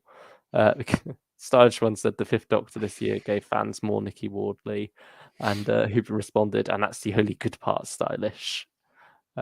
It's a shame he didn't quite get as much out of this one as we did, but I think you quite liked Conflicts of Interest, though, didn't you, Hoovian? So perhaps we're on opposite ends of the needle this year. Yeah, which is good. It's fine, you know. Yeah, it's that's nice the joy to know of the show. Yeah, there is variety there that's appealing to both of us across these box sets, but in different ways. Yeah, Pursuit of the Nightjar. I don't want to put it top tier or edge of the top tier. I'd want to put it edge. Yeah, I'll let that because I don't think it's quite this level. No, it doesn't touch those stories quite, does it? I think mainly just because it feels a bit iffy towards the middle. I probably need to give it another listen. I mean, you finished with your whole marathon now, so you got time. But comparing all the Fifth Doctor adventures this year, comparing all the Doctor adventures this year, Fifth Doctor got the weakest. I don't know about that, to be honest. Did you finish Sixth Doctor in the end? We finished that now. I finished Corruptions, the middle story. I've still got the finale to go. But yeah, certainly. I feel like Third Doctor. Yeah, Third Doctor at the minute. I mean, that can be change within a month. We could be praising it and saying, yeah. Second, I take In the Night over James Robert McCrimmon and Demon's Song. Sorry, Stephen. I don't know. I can't remember what the other ones were. Far From Home. I think I'll probably take Far From Home over In the Night. But, yeah, I agree with that. I think McCoy's probably winning at the minute. I'd say this year. But then Tom had a really good year. It's either Tom or McCoy. Did have a good run. Yeah. And hopefully Third Doctor gets to redeem himself a little bit with Intelligence for War. Still very hyped for that one. Yeah. But before we need to wrap this up first with Resistor. This little two-parter written by Sarah Grahala, who also did God of War, which this is a lot better. It's a lot better. We've gone from God of War to Warsaw. Yes. And yes. I really, really dig this story. I think it's fine. Yeah, I think it feel like I've got more out of it than you. Yeah. I mean, I listened to this today and it's all right. Like, it's one what I don't want to say I passively listened to it. I just got what it was going for, but other than that, I thought it was just okay. I feel like it has a weird ending. That's one thing. It feels kind of rushed. Not going in its favor. I feel like almost I missed a scene or something because it just felt like, oh. Because you get like the spaceship taking off and you're like, what? How did that happen? Yeah. And the twist there is kind of obvious as well. But I can't lie, I did like all the build up to that, some of the creepiness of it. I loved the Polish setting of the story Mm-hmm. and having the SB driving around and such. And, just that more passive resistance through, the punk rock scene and everything, having the Fifth Doctor be a drummer for this That was band. the highlight. That's I think that's the fun. highlight. Yeah. 'Cause it's a great vision. It's interesting how the Fifth Doctor just sort of suits music stories. Because Fanfare for the Common Man, I think there's one on the Red Lodge and Demons of Red Lodge. That's about, I think, entropy and sound. I think that's the second story, which is pretty all right. Yeah. But, yeah, it's also quite nice having Tegan and Nissa, got it right this time, Yeah. in this nightclub, really. Having them like cheering the Doctor on and such at this band and everything. There's something that feels right about them in that setting, weirdly enough. It's very 80s.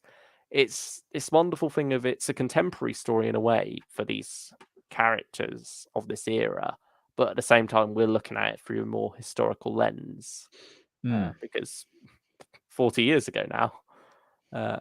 So yeah, that's a wonderful approach to take with this. And I love all the characters of the band. Mm-hmm.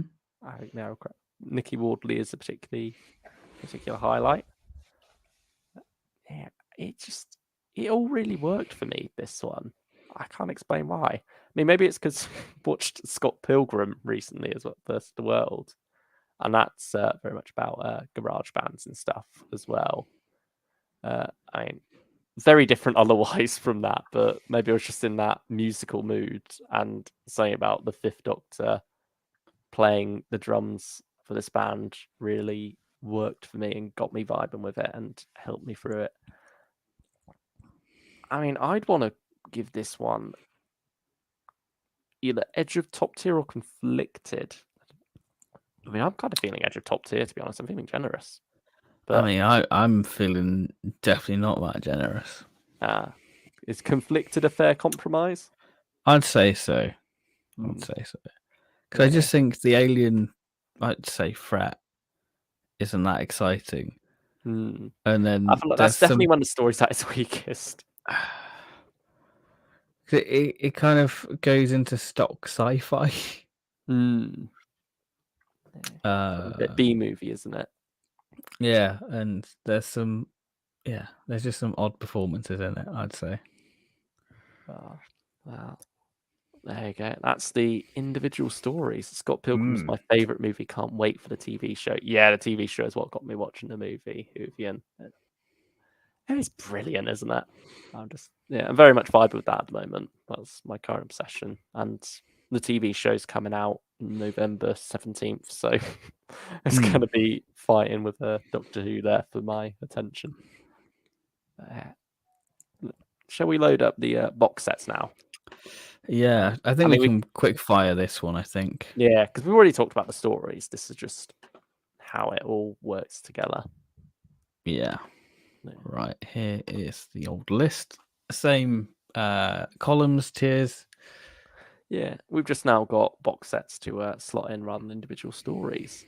And I mean, despite both Fifth Doctor box set stories coming in at edge of the top tier, I kind of want to say that the whole is better than the sum of its parts. Yeah, and put this one top tier.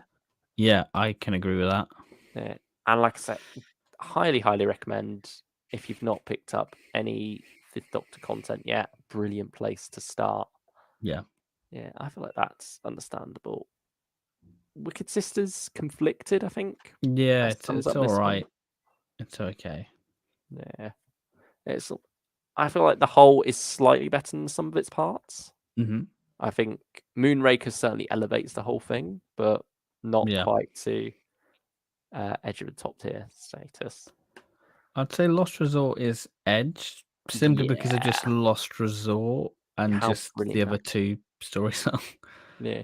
I'm not sure if I can recommend it on its own, though. I think you do need to listen to the rest of Mark Arc to build up to this.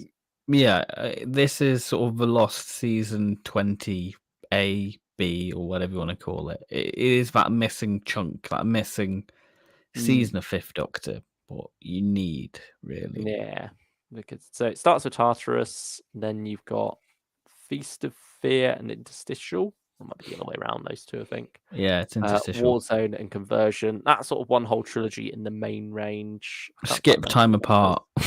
Yeah, you don't have to go for Time Apart. In fact, the best episode from that Ghost Station is available for free. So you can always just listen to that one, skip the rest of it. Again, that's sort of similar to Resistor, is following that Cold War setting, this time in Germany with the East versus the West, and doing that half pseudo-historical, half contemporary feel to the era. So yeah, that was But yeah, and then from there you got Fin Time, Madquake, and then this sort of completes what would have been that trilogy. And yeah, certainly I feel like Lost Resort, you need the build up to that to really get the most catharsis out of this arc of the Fifth Doctor's guilt. So yeah, if you want something on its own, Fifth Doctor box set. But yeah, if you want more after that, definitely start with Tartarus, go from there. And I feel like most episodes in that arc are a banger. We've done a whole tier list of that. Yeah, we've done the whole Mark stuff. Yeah. So that's Heroes Praise, all that stuff. 40 Conflicted. I would, yeah. I think there's some nice stuff in there. This one has no question. No, there's banger. That one. Yeah, and again, I mean, it's all one story anyway, so we've already done that one. Conflicts of I'd say interest. here. Yeah, because I like it, but I wouldn't really complain about it unless I don't want to say forgettable, but it's kind of a box that like I enjoyed it, but I won't go back to it for a while. I mean, I did go back to part of it at least, but yeah, I can't. I feel like if we weren't doing this video, I can't say I would have. I don't know. I was sort of partially after Resistor, just really vibing with this team and thought, right, might as well go back and experience a little bit more of them. But yeah, I mean, funnily enough, we put both of these stories in Conflicted, but I do feel like this is opposite to the Fifth Doctor box set, where the whole is less than the sum of its parts, really. I can't honestly recommend that box set because there's no wow factor in there. Yeah. It just feels like two stories that have good moments, but never quite come together. Hoover and Small Collection says it's all worth it for Fin Time. Oh, Fin Time is a brilliant little story. There's some wonderful ways of doing two-parters in that series. I think they do that brilliantly. And now, In the Night, the latest box set, I'd say edge of the top tier. Yeah. Okay, I'll be generous. Yeah. So I mean, especially with the meat of the box set, the 4-parter. Yeah, that's the main reason you pick it up. Yeah. And I mean, I like Resistor on the side of that. You're a bit. I like it, but it's just Yeah. I think it doesn't. Would you say it drags the whole down at all, or? No, not really. I'd say it's like a 6 or 7 out of 10. Like, it's fine. Yeah, and I think when it's a 2-parter thrown on there, it often feels less offensive. When you get in a box set and the 2-parter is by far the highlight and the 4-parter's much more meh, that's when you're feeling a bit more robbed of your money, really. So, yeah, I feel like that's a fair little list there. Yeah, I'd agree. Obviously. Yeah, there we go. That's been Fifth Doctor. Yeah. And I mean, so that's not even all of the Fifth Doctor Big Finish by a long shot, because so much monthly range and popping up in other ranges as well. But it does feel like he's been a bit absent more of late. Like he's absent from the current Classic Doctors and New Monsters box sets. Yeah, that was. I mean, Once and Future, he's turned up in. He's been and gone. And yeah, And then before that, Out of Time. That was in the Fifth Doctor box set. Yeah. Out of Time too. I mean, that's a good one.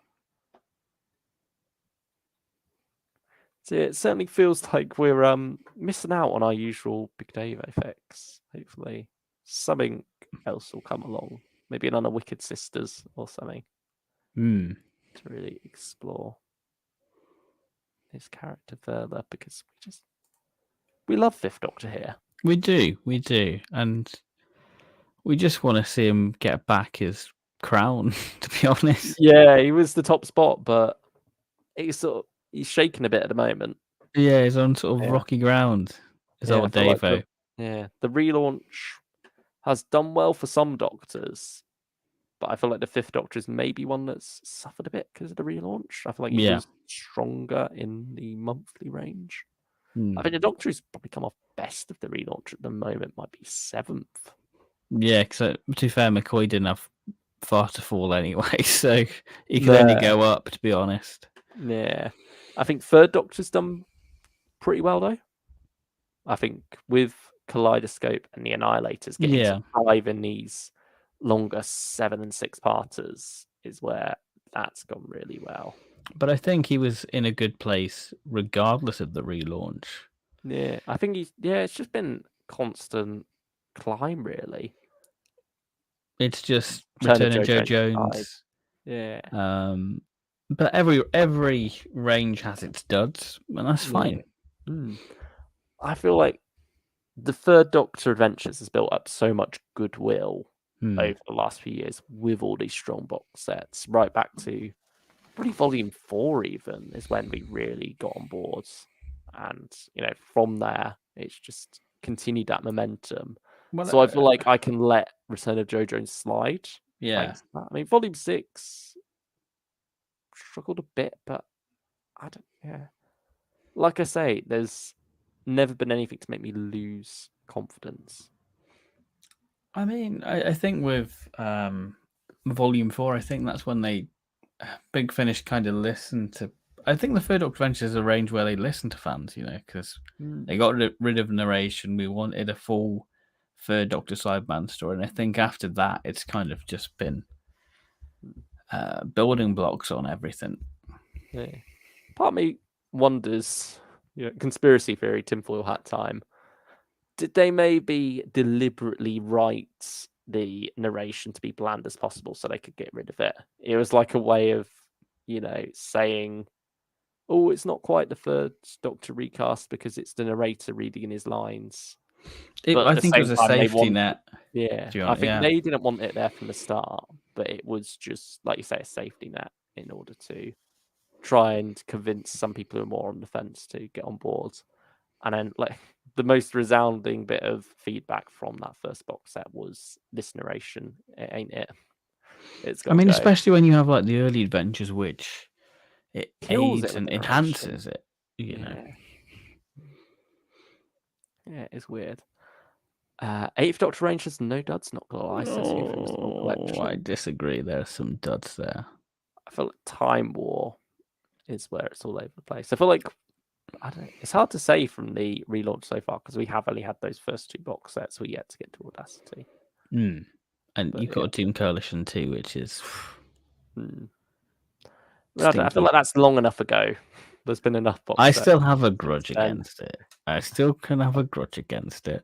Yeah, maybe we'll have to do a Doom Coalition as a whole revisit if we have. No, we're not. We're not. Maybe for its 10th anniversary. I mean, it's coming up. Don't. What was it?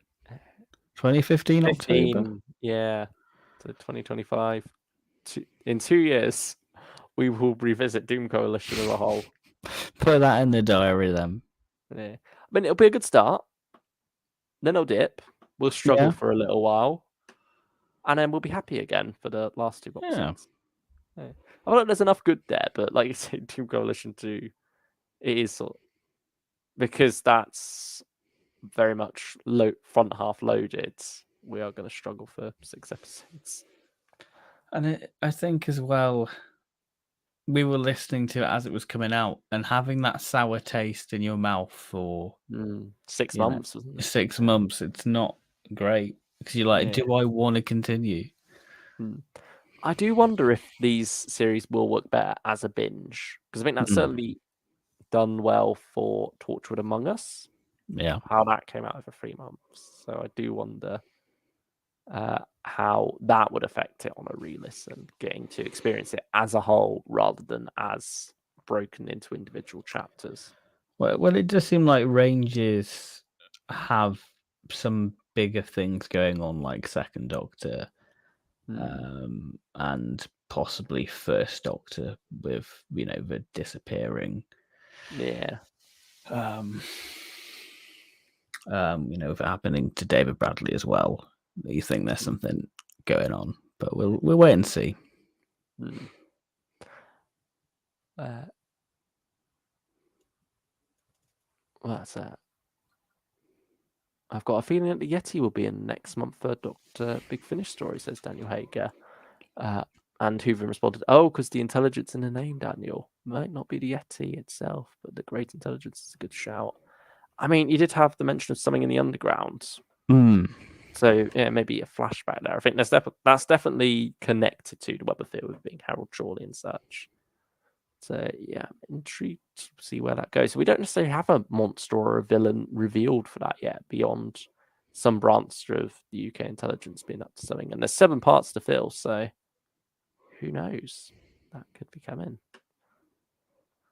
I found the 8th Doctor box set worked vastly better as a binge, says Trevor Hicks. I can't say I'm surprised by that. Yeah, I do feel like that'd be something worth doing. Stranded works really well. Yeah, that worked all together. But I can't say I've done the others like Ravenous or whatever. It is just a case of you wouldn't have the time to properly do that because it's a commitment. It's a commitment. And it's a commitment we're not quite ready to make to 16 whole episodes when Big Finish come out with that amount in a month on top of that anyway. I mean, granted, September's quiet now. And October, I'd say, is fairly quiet for me. Yeah.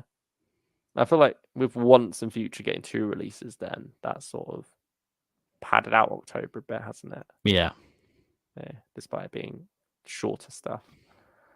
I mean, we've got our own plans for October though, haven't we? We can't.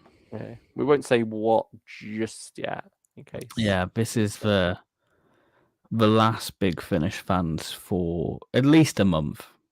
Yeah. I mean, I hope we'll be back sometime shortly. Maybe Friday to do the Macra Terror animation. We'll do a bit of an animation throwback because that's something we've been wanting to talk about for a while. And so be good to dive into that. Of course, season 20 coming at some point, along with a few other things. So yeah, October, if things shake out, looks to be exciting. Yeah, it's. I'm excited for it. Yeah, it's gonna be full of tangents, to say the least. Yeah, which is exciting. Yeah. But we'll still be doing the Big Finish fix with pre-records. Yeah, I imagine Intelligence for War will get a pre-record review because we will want to talk about that. And yeah, like we say, Martian Invasion Planetoid 50 come along at some point. It'll be out this week, I'd say. Well, the week coming up. Yeah. And then we're doing one for 9th Doctor and one for whatever's coming next with the Union as well. When that all shakes out. And yeah, then probably jump on a tier list stream to do Once and Future. Yeah, good to, Yeah, because it feels silly to wait all the way till November next year. Yeah. For the final part when, I feel like 7, especially when that's supposedly the whole story with the coda on the end. I feel like it's fair to get ranking that. So I mean, I feel tempted to binge that. I mean, yeah, that's a bit less of a huge commitment, isn't it? It is just the hurdle of past lives, I suppose, isn't it? Yeah.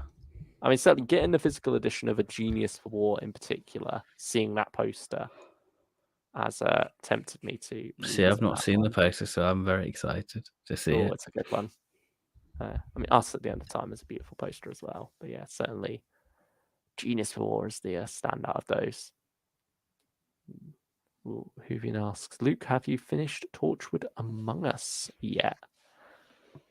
I have not actually. I've done another episode though. I've gotten through Doom Scroll now, so just 2 to go. It's interesting having the whole team together now at this point, because that's something I had not yet experienced up to this point, because they were all spread out on the run in different places. You had a lot more standalone-ish episodes in 1 and 2, but yeah, 3 is certainly where things are ramping up. So, have you all heard Martian yet? Yes, we have. We will be recording our review second try right after this. Yeah, so the grind never stops for us. No.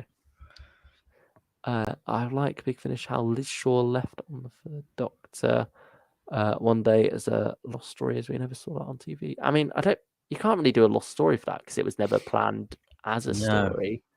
But yeah, I swear, hasn't one of the Companion Chronicles covered that? The Companion Chronicles touch upon it, but it's mainly Virgin Missing Adventure, Scales of Injustice, which I think, I mean, the Virgin Missing Adventure thing with Liz leaving and Captain Mike Yates joining Unit. Yeah, happened around the same time. Although Mike was meant to be there for Spearhead, so yeah, that's true. it's not just not on screen. I'm happy about the fact that I was right about one of the things with Missy in the audio. Yes, indeed. Yeah, that certainly made things more interesting for Once and Future, I feel. Yeah. But I mean, who knows? Intelligence for War, with the way that's shaken out, could be Liz leaving Unit. I don't know. She certainly got ties with Cambridge in that story. And it's a Liz-centric story as well. Yeah.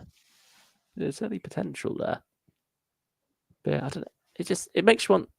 Sometimes you think, does it even need to be a story? Because we know what happened. We know she left for Cambridge. Does she necessarily have to leave at the end of an adventure? Or could it just be, she's handed in a notice, no alien invasion for the next 2 weeks. So, right, I'm off just as it is. There doesn't need to be a catalyst, really, I think. No. I mean, right from the start, it's sort of clear that this isn't where she wants to be with Spearhead. And certainly stories like the Unzal incursion have explored that, and her feeling at a loss for her place in Unit now that she signed up to be their scientific advisor, and they went and grabbed the Doctor instead in the end. So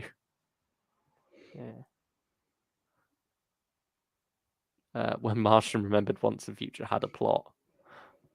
I mean, did it before Martian? Who knows? Yeah, I think that's going to be interesting when it all comes to an end. And maybe things we know now already will help improve past lives and such before. But yeah, I'm still curious to see where this series goes. And I think there's a good track record of it improving each time at the moment. So if that continues, then despite a very weak start, we could get a strong end at least. And in some ways, that is more important, especially when that's closer to the anniversary itself. Yeah, speaking of that, trailer next Saturday, by the looks of it. Yeah, by the looks of it, for the 60th, yeah.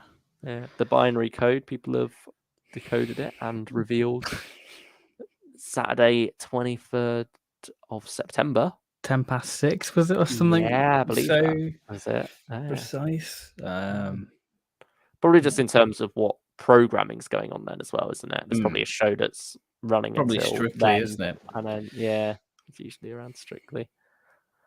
And I mean, hopefully with that we get the reveal of when exactly in November they're airing. I mean, I think people are placing their bets at the moment as to whether it's going to be 3 consecutive nights or 3 consecutive weeks. I'm hoping for consecutive weeks, and I think it will be consecutive weeks. Yeah, I think so. It feels wrong to burn through it all instantly. Well, it's wrong just to say goodbye to Tennant again that quickly.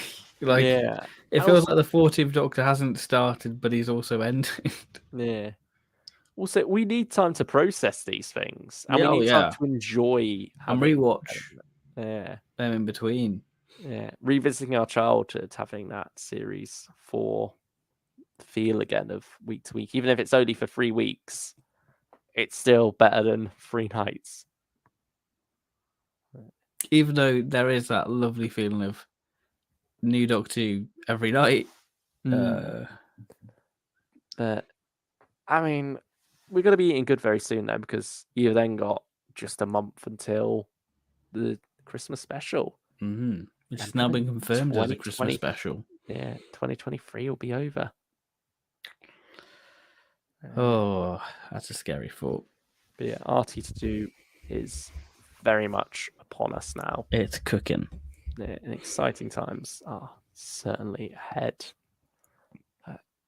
I think we need Mel's first meeting with the Doctor more. I mean, it's interesting because there's sort of stuff going on to do with that in Purity Unbound, actually, in the Corruptions. That sort of ties into it a bit. So I feel like that ship has sailed. Like, we thought we were getting that with the wrong Doctors, didn't we? But decided not to, so yeah.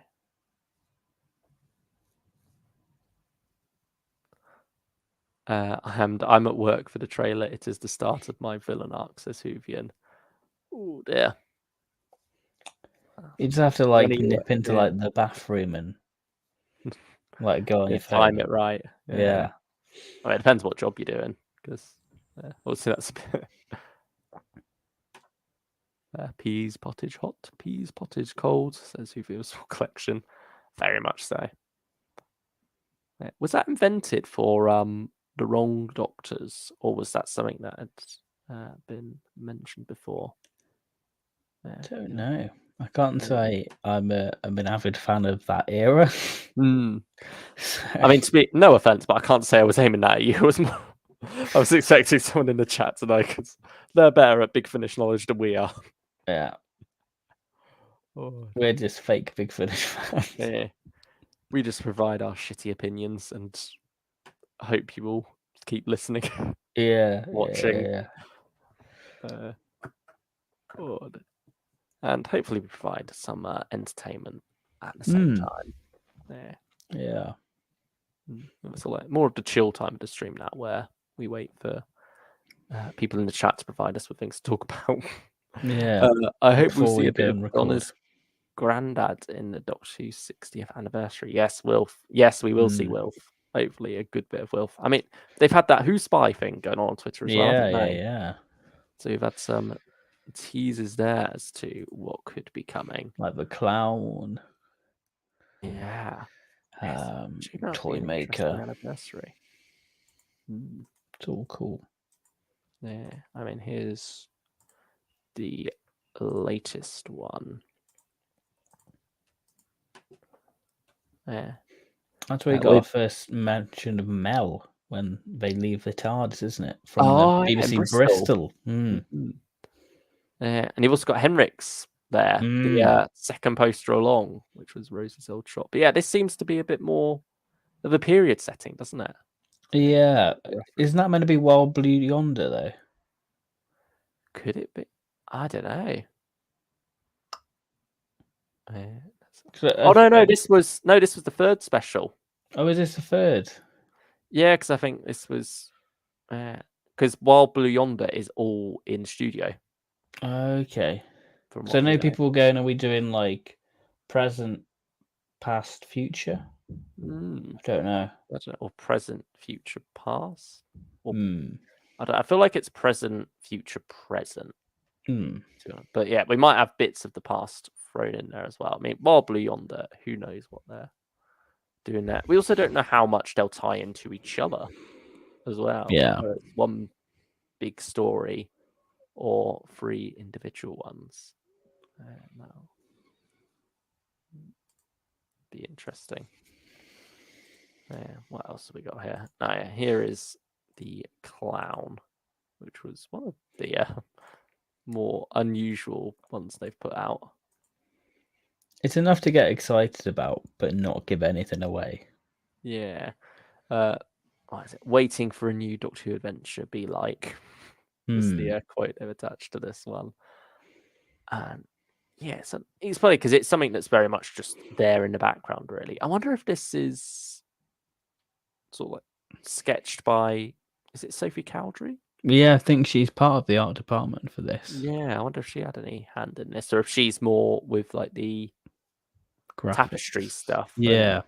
Yeah, all the graphics and things like that. Whereas this might more be a different department of set design. I don't know. I mean, it's a huge production now. It's not like you got one person covering all those things. So, I mean, is this a newish image they've put out here from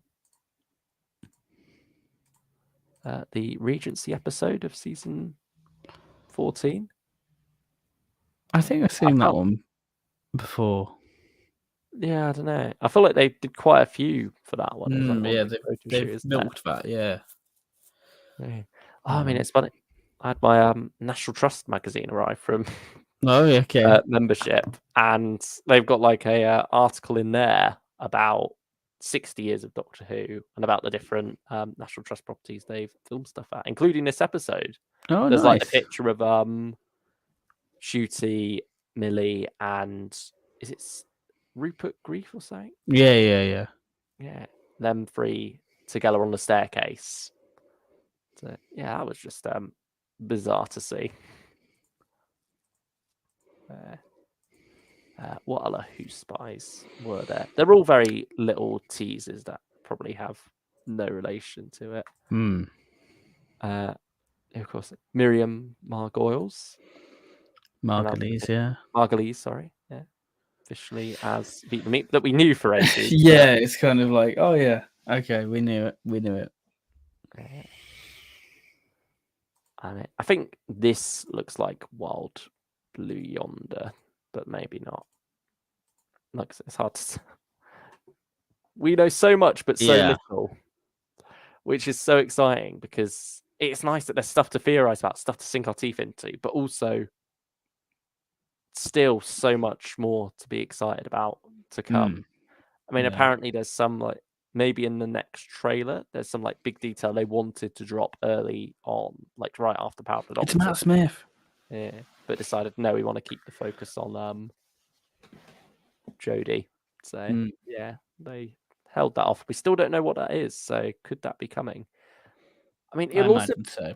Yeah, it'll also be nice to have a different rhythm and pace of trailer. Because so far it's been like the same trailer, just extended a bit each time, hasn't it? And yeah, different teasers within there. So with this, it'll be nice to have something really new to enjoy. I hope. I wonder how long it'll be, because like BBC trailers tend to not be too chunky. They do tend to probably 30 seconds. Yeah, probably. No luck. I mean, a minute would be pushing it, but certainly you do wish to go back to days where you had like 2-minute trailers. They might do a full length one online. Yeah. Oh yeah, definitely. It'll be a shorter one on TV, won't it? But yeah. I hope Kate of Unit is in the Doctor Who 60th anniversary on TV, but they will save her for season 14. Yeah, we know she's in 14, don't we? Yeah. Apparently, she's not done anything with Ncuti Gatwa, at least in the interview she claimed not to. She just had scenes with Millie Gibson. I believe that's episode 4. I've kind of lost track of like the film. Yeah. I've not really stayed up to date. Not that I'm not interested. Just like I just want to kind of go in blind with it all, really. Yeah, I know what you mean. I've stayed up to date with some stuff, but I can't say I've encyclopedic knowledge of it all. Yeah. I mean, this was a wonderful image of David Tennant and Catherine Tate together in what almost looks more like a stage production still. Yeah. The kind of thing to have. That doesn't look like a real background. No, it does look like they're hiding something there, and it's similar to what they had with Shooty in the trailer, perhaps. That looks like there's a portrait mode on an iPhone where you can have like a black background. It looks very much like that. Yeah.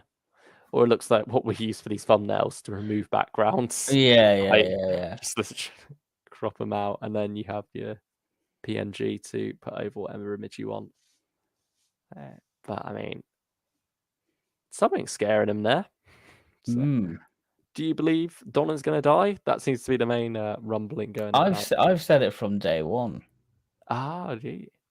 Yeah, I swear I said it in like our first covering the 60th. You probably did. I mean, it's nearly a year ago. Yeah, I remember saying like I think Donna's gone.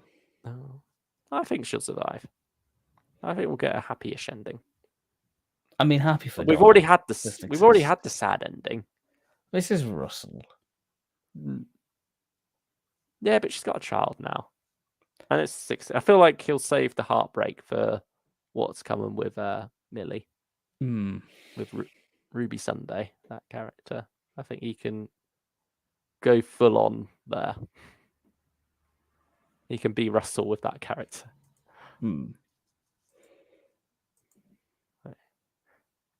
I think you don't necessarily have to have a sad ending for it to be an emotional ending. Yeah. Okay. I mean, maybe he will kill off Mel instead if he's got his sights set on a ginger. That'd be nice. Yeah, and then this is. I'm pretty sure this is another new picture as well. Yeah, I think tying with the Doctor magazine. Yeah. Have you read that? Has it not arrived yet either? That's arrived. That's there you arrived. But I've not looked at the body interview because we're not a Bonnie stan here. You can't risk upsetting the other Mel in your life. Yeah, there's only one Mel in my life, and it's not Bonnie Langford. You're gonna sit out on the finale. Yeah, I'm not watching it. That episode doesn't exist. Oh, it's just a 6-episode series. Yeah. Any more here? I think that's it. Oh, there's this weird thing. Probably the most cryptic of the lot. Bad Wolf. It's probably Bad Wolf. Is this Wild Blue Yonder? It has to blue. Be. Yeah. I know you had loads of people memeing on the reflection, saying Matt Smith, and then putting a little edit of it. As a Mel. Oh my god, is that Sylvester McCoy? Because it's a spoon. It's a spoon. Oh, you can see that. It looks like a white hat there, doesn't it? Is that Davo? Yeah, it could be either. As a Mel stan, after I listened to Fires of Vulcan, I'm so hyped for her. It's got to be Ancient Gallifrey. Could that be where we're going? Maybe. Like the first test flight of the TARDISes?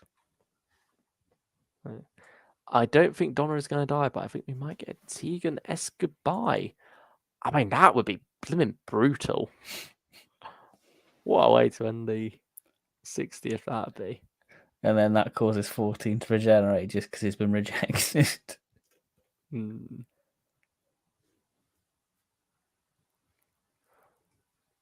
Loki want the monster to be like the thing in Wild Blue Yonder, because then you can have the monster shapeshift into different companions and doctors for plot and fan service. That could be interesting. Yeah, it could work. Yeah. And I think the final one was I believe the first 2 spy they put out. And certainly we're going to be getting so many more of these cryptic things for us to lay our eyes upon. Yeah, there it is. The study.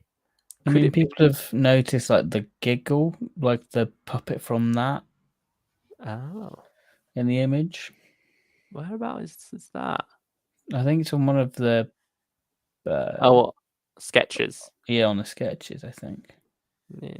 I mean, I saw someone say, is this Wilf's attic room or something? I can see that. Yeah. There's an interesting little set there. I'm hyped. Yeah. Yeah. Because it doesn't translate to the only language we know that don't translate are the words of the beast and Gallifreyan, so either way danger. Oh, that's a good point, Hoovian. Yeah, about the TARDIS translation circuit, you'd be able to understand that unless it was something ancient. So, yeah, that could be interesting. I think Donna's granddad is the link why the Doctor got the 10th Doctor face. I mean, that's something that apparently in the annual, which had some issues, it seems, like the spot the difference was already filled out on there. I saw the annual. I flicked through it, and it's all right. Yeah, but in the comic, apparently there's a line from the Doctor about how he's he's got the same face, but he's not the same man. So yeah, because there's a story with the Sycorax, which is cool. Yeah. So again, doing the third time. Go back to the early 10th Doctor content. Yeah, because there's reference like second chances in it. Yeah, it'd be interesting to see how all that slots into place when the 60th itself comes along. I mean, have you been keeping up with Liberation of the Daleks? Is that still That's enjoyable? still pretty good. I mean, the cliffhanger in the most recent issue, very good. Is it just 2 issues of it left now? I assume it is, or maybe 1. Oh. And then we'll be getting some shooty comics, I suppose. Yeah, so then by then be the incumbent Doctor, I suppose. Yeah, it will be. I mean, I suppose that's probably helped them quite a bit with if they're going to be doing original novels as well, which hopefully we get back to.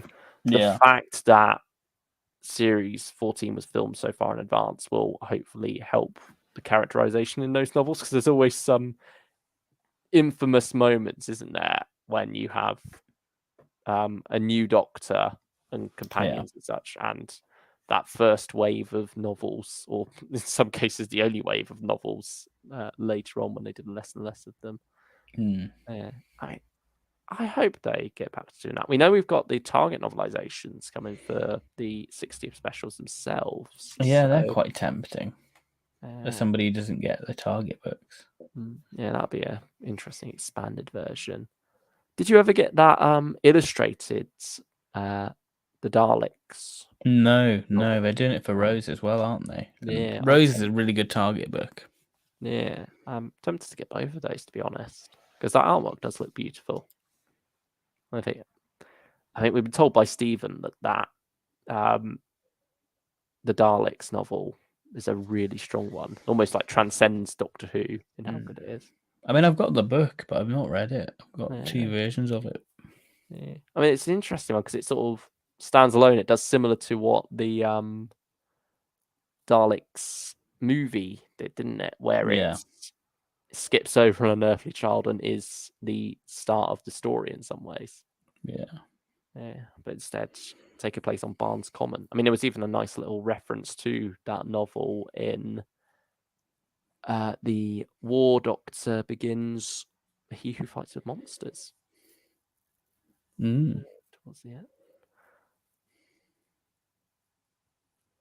I know Liberation killed Nick Briggs, so no more Big Finish, unfortunately. Did it actually? Did it go very, very meta this series? It has Nick Briggs in it, voicing the Daleks. Oh, wow. For this Dalek world. Do you still think it could get an adaptation into Big Finish, or do you think that's probably off the cards? I think it's off the cards. Nah. I think because we haven't had any more comic adaptations. No. But I think it's safe to say. Yeah. I wonder if we'll get any 14th Doctor content at all from Big Finish, if it's even possible. I don't think so. Russell doesn't like gaps. No, that's true. I mean, it's funny with some of the 10th Doctor stuff they've already done. It feels like it's maybe pushing things a bit. Yeah.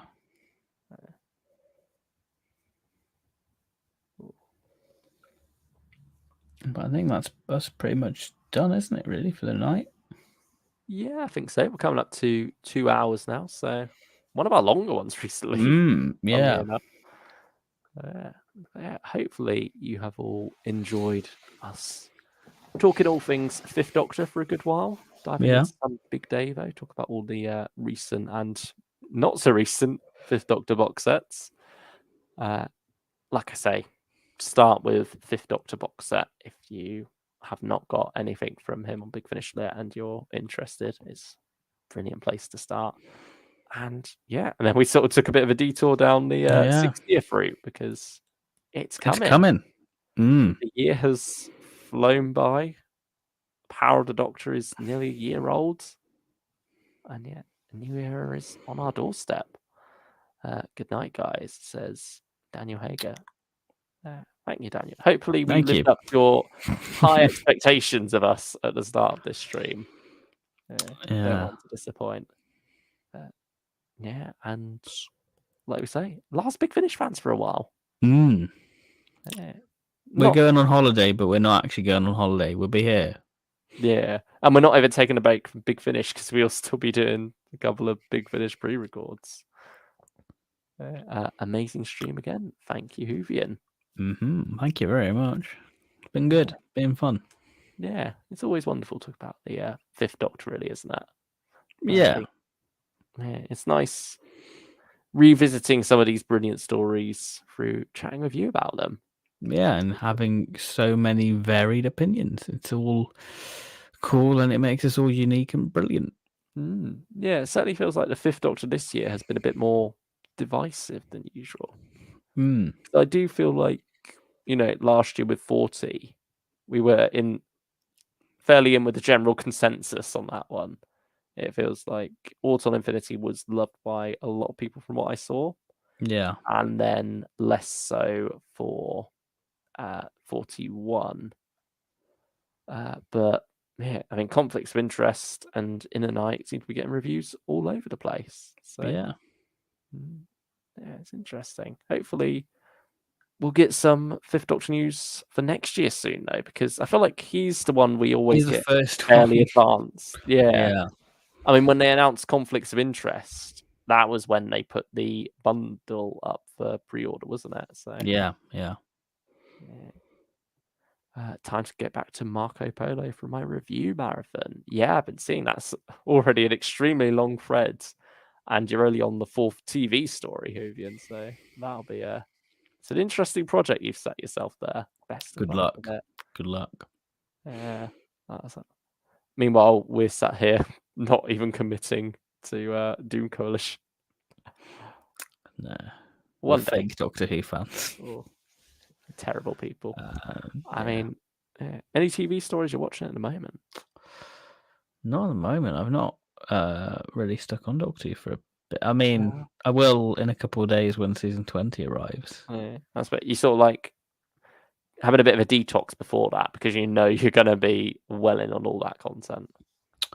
I think so. And this can sound bad, but I don't really watch Doctor Who for pleasure.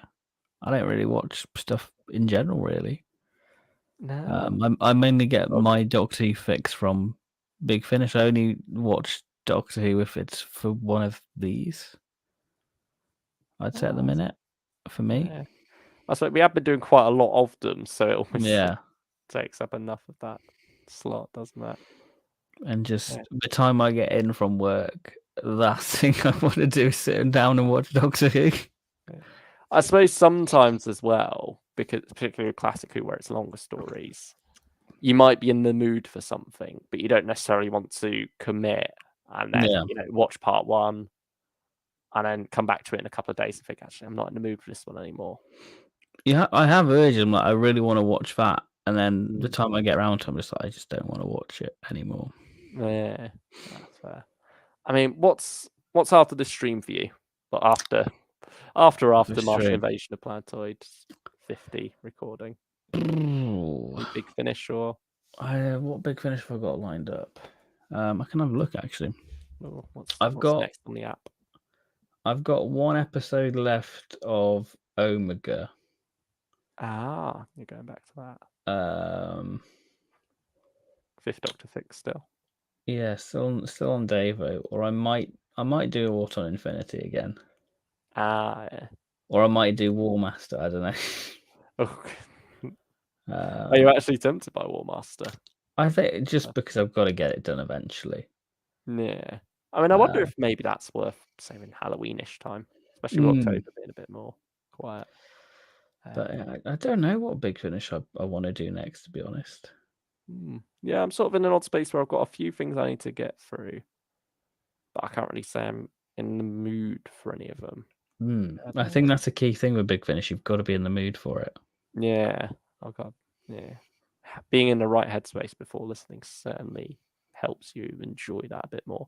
Particularly because I think it's Big Finish asks a bit more of you, or audio in general asks a bit more of you. Yeah. Because you're the one who has to paint the picture in your head. And obviously the audio does a lot of that for you in terms of inspiring what images are going to be in your heads.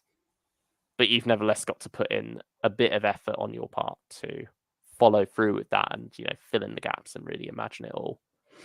Yeah. Whereas TV is a bit more passive because that's all there for you anyway. But yeah, I mean, we've got to stick on Macroterror at some point. We will be back. Yes.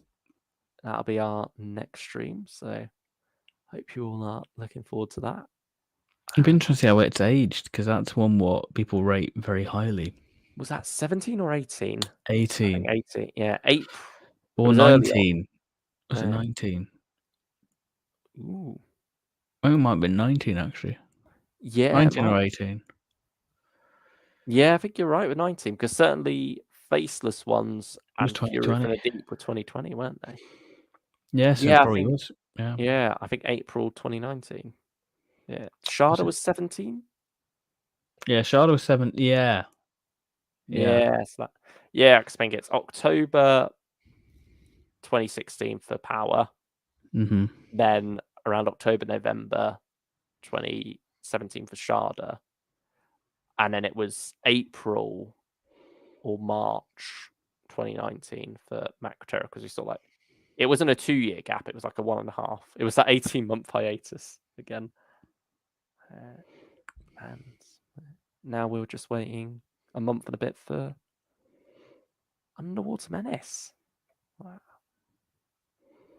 But I hope you have all enjoyed. Outro second time around because we got a bit distracted there. Which is easy done. Yeah. Hopefully no one sort of saw we were wrapping up and clicked off and then looked back and went, it's still bloody live. What They're still going. They're playing that over there. We're off to record a review, is what we're doing. Yeah, we're doing it live, don't you know? Yeah, we're off to record the next ones in future. March 2019, Hoovian with a small collection confirms. Thank you, Hoovian. There we are. This week I'm going to watch The Three Doctors and also watch Mind of Evil, says Dan Good Hager. choices. Good choices. Very good. Very good. Dog Hop's a good audio, Ben. Very goosebumps, etc. If you have it in your backlog. Latest Andy Davison Torchwood. I imagine you don't have that in your backlog. I'm afraid you're barking up the wrong tree there, Hoovian. Yeah, I looked at the Torchwood sale and I was like, do I want any Torch? And I said no. I mean, it's like some of them are only like 90p off. Yeah, I was looking at... So I was tempted by the Zachary Cross one. Just to see what that was about, but I'm not... Really save any money. Yeah, I'm not that arsed by... Yeah, Torchwood is an easy sort of skip. I'm sure they're brilliant and they have their fans, but money's money and money saved is good. Yeah, Hoovian with Small Collection says it looks so dumb, but it's honestly so good. I don't doubt you there, Hoovian. Lauren Mooney and Stuart Pringle are a brilliant pair of writers. Yeah, it's just a case of got to save money somewhere. So I feel like that is one that's going to fall by the wayside. And there's a lot of good things coming out this, half the year. Yeah, we've got to save. Kill our darlings, I suppose, isn't it? Yeah. Yeah, but thank you all for watching, sticking with us. Yeah. Third time's the charm. See you all for Macroterror, someone. Take care, everyone. Take care and bye-bye.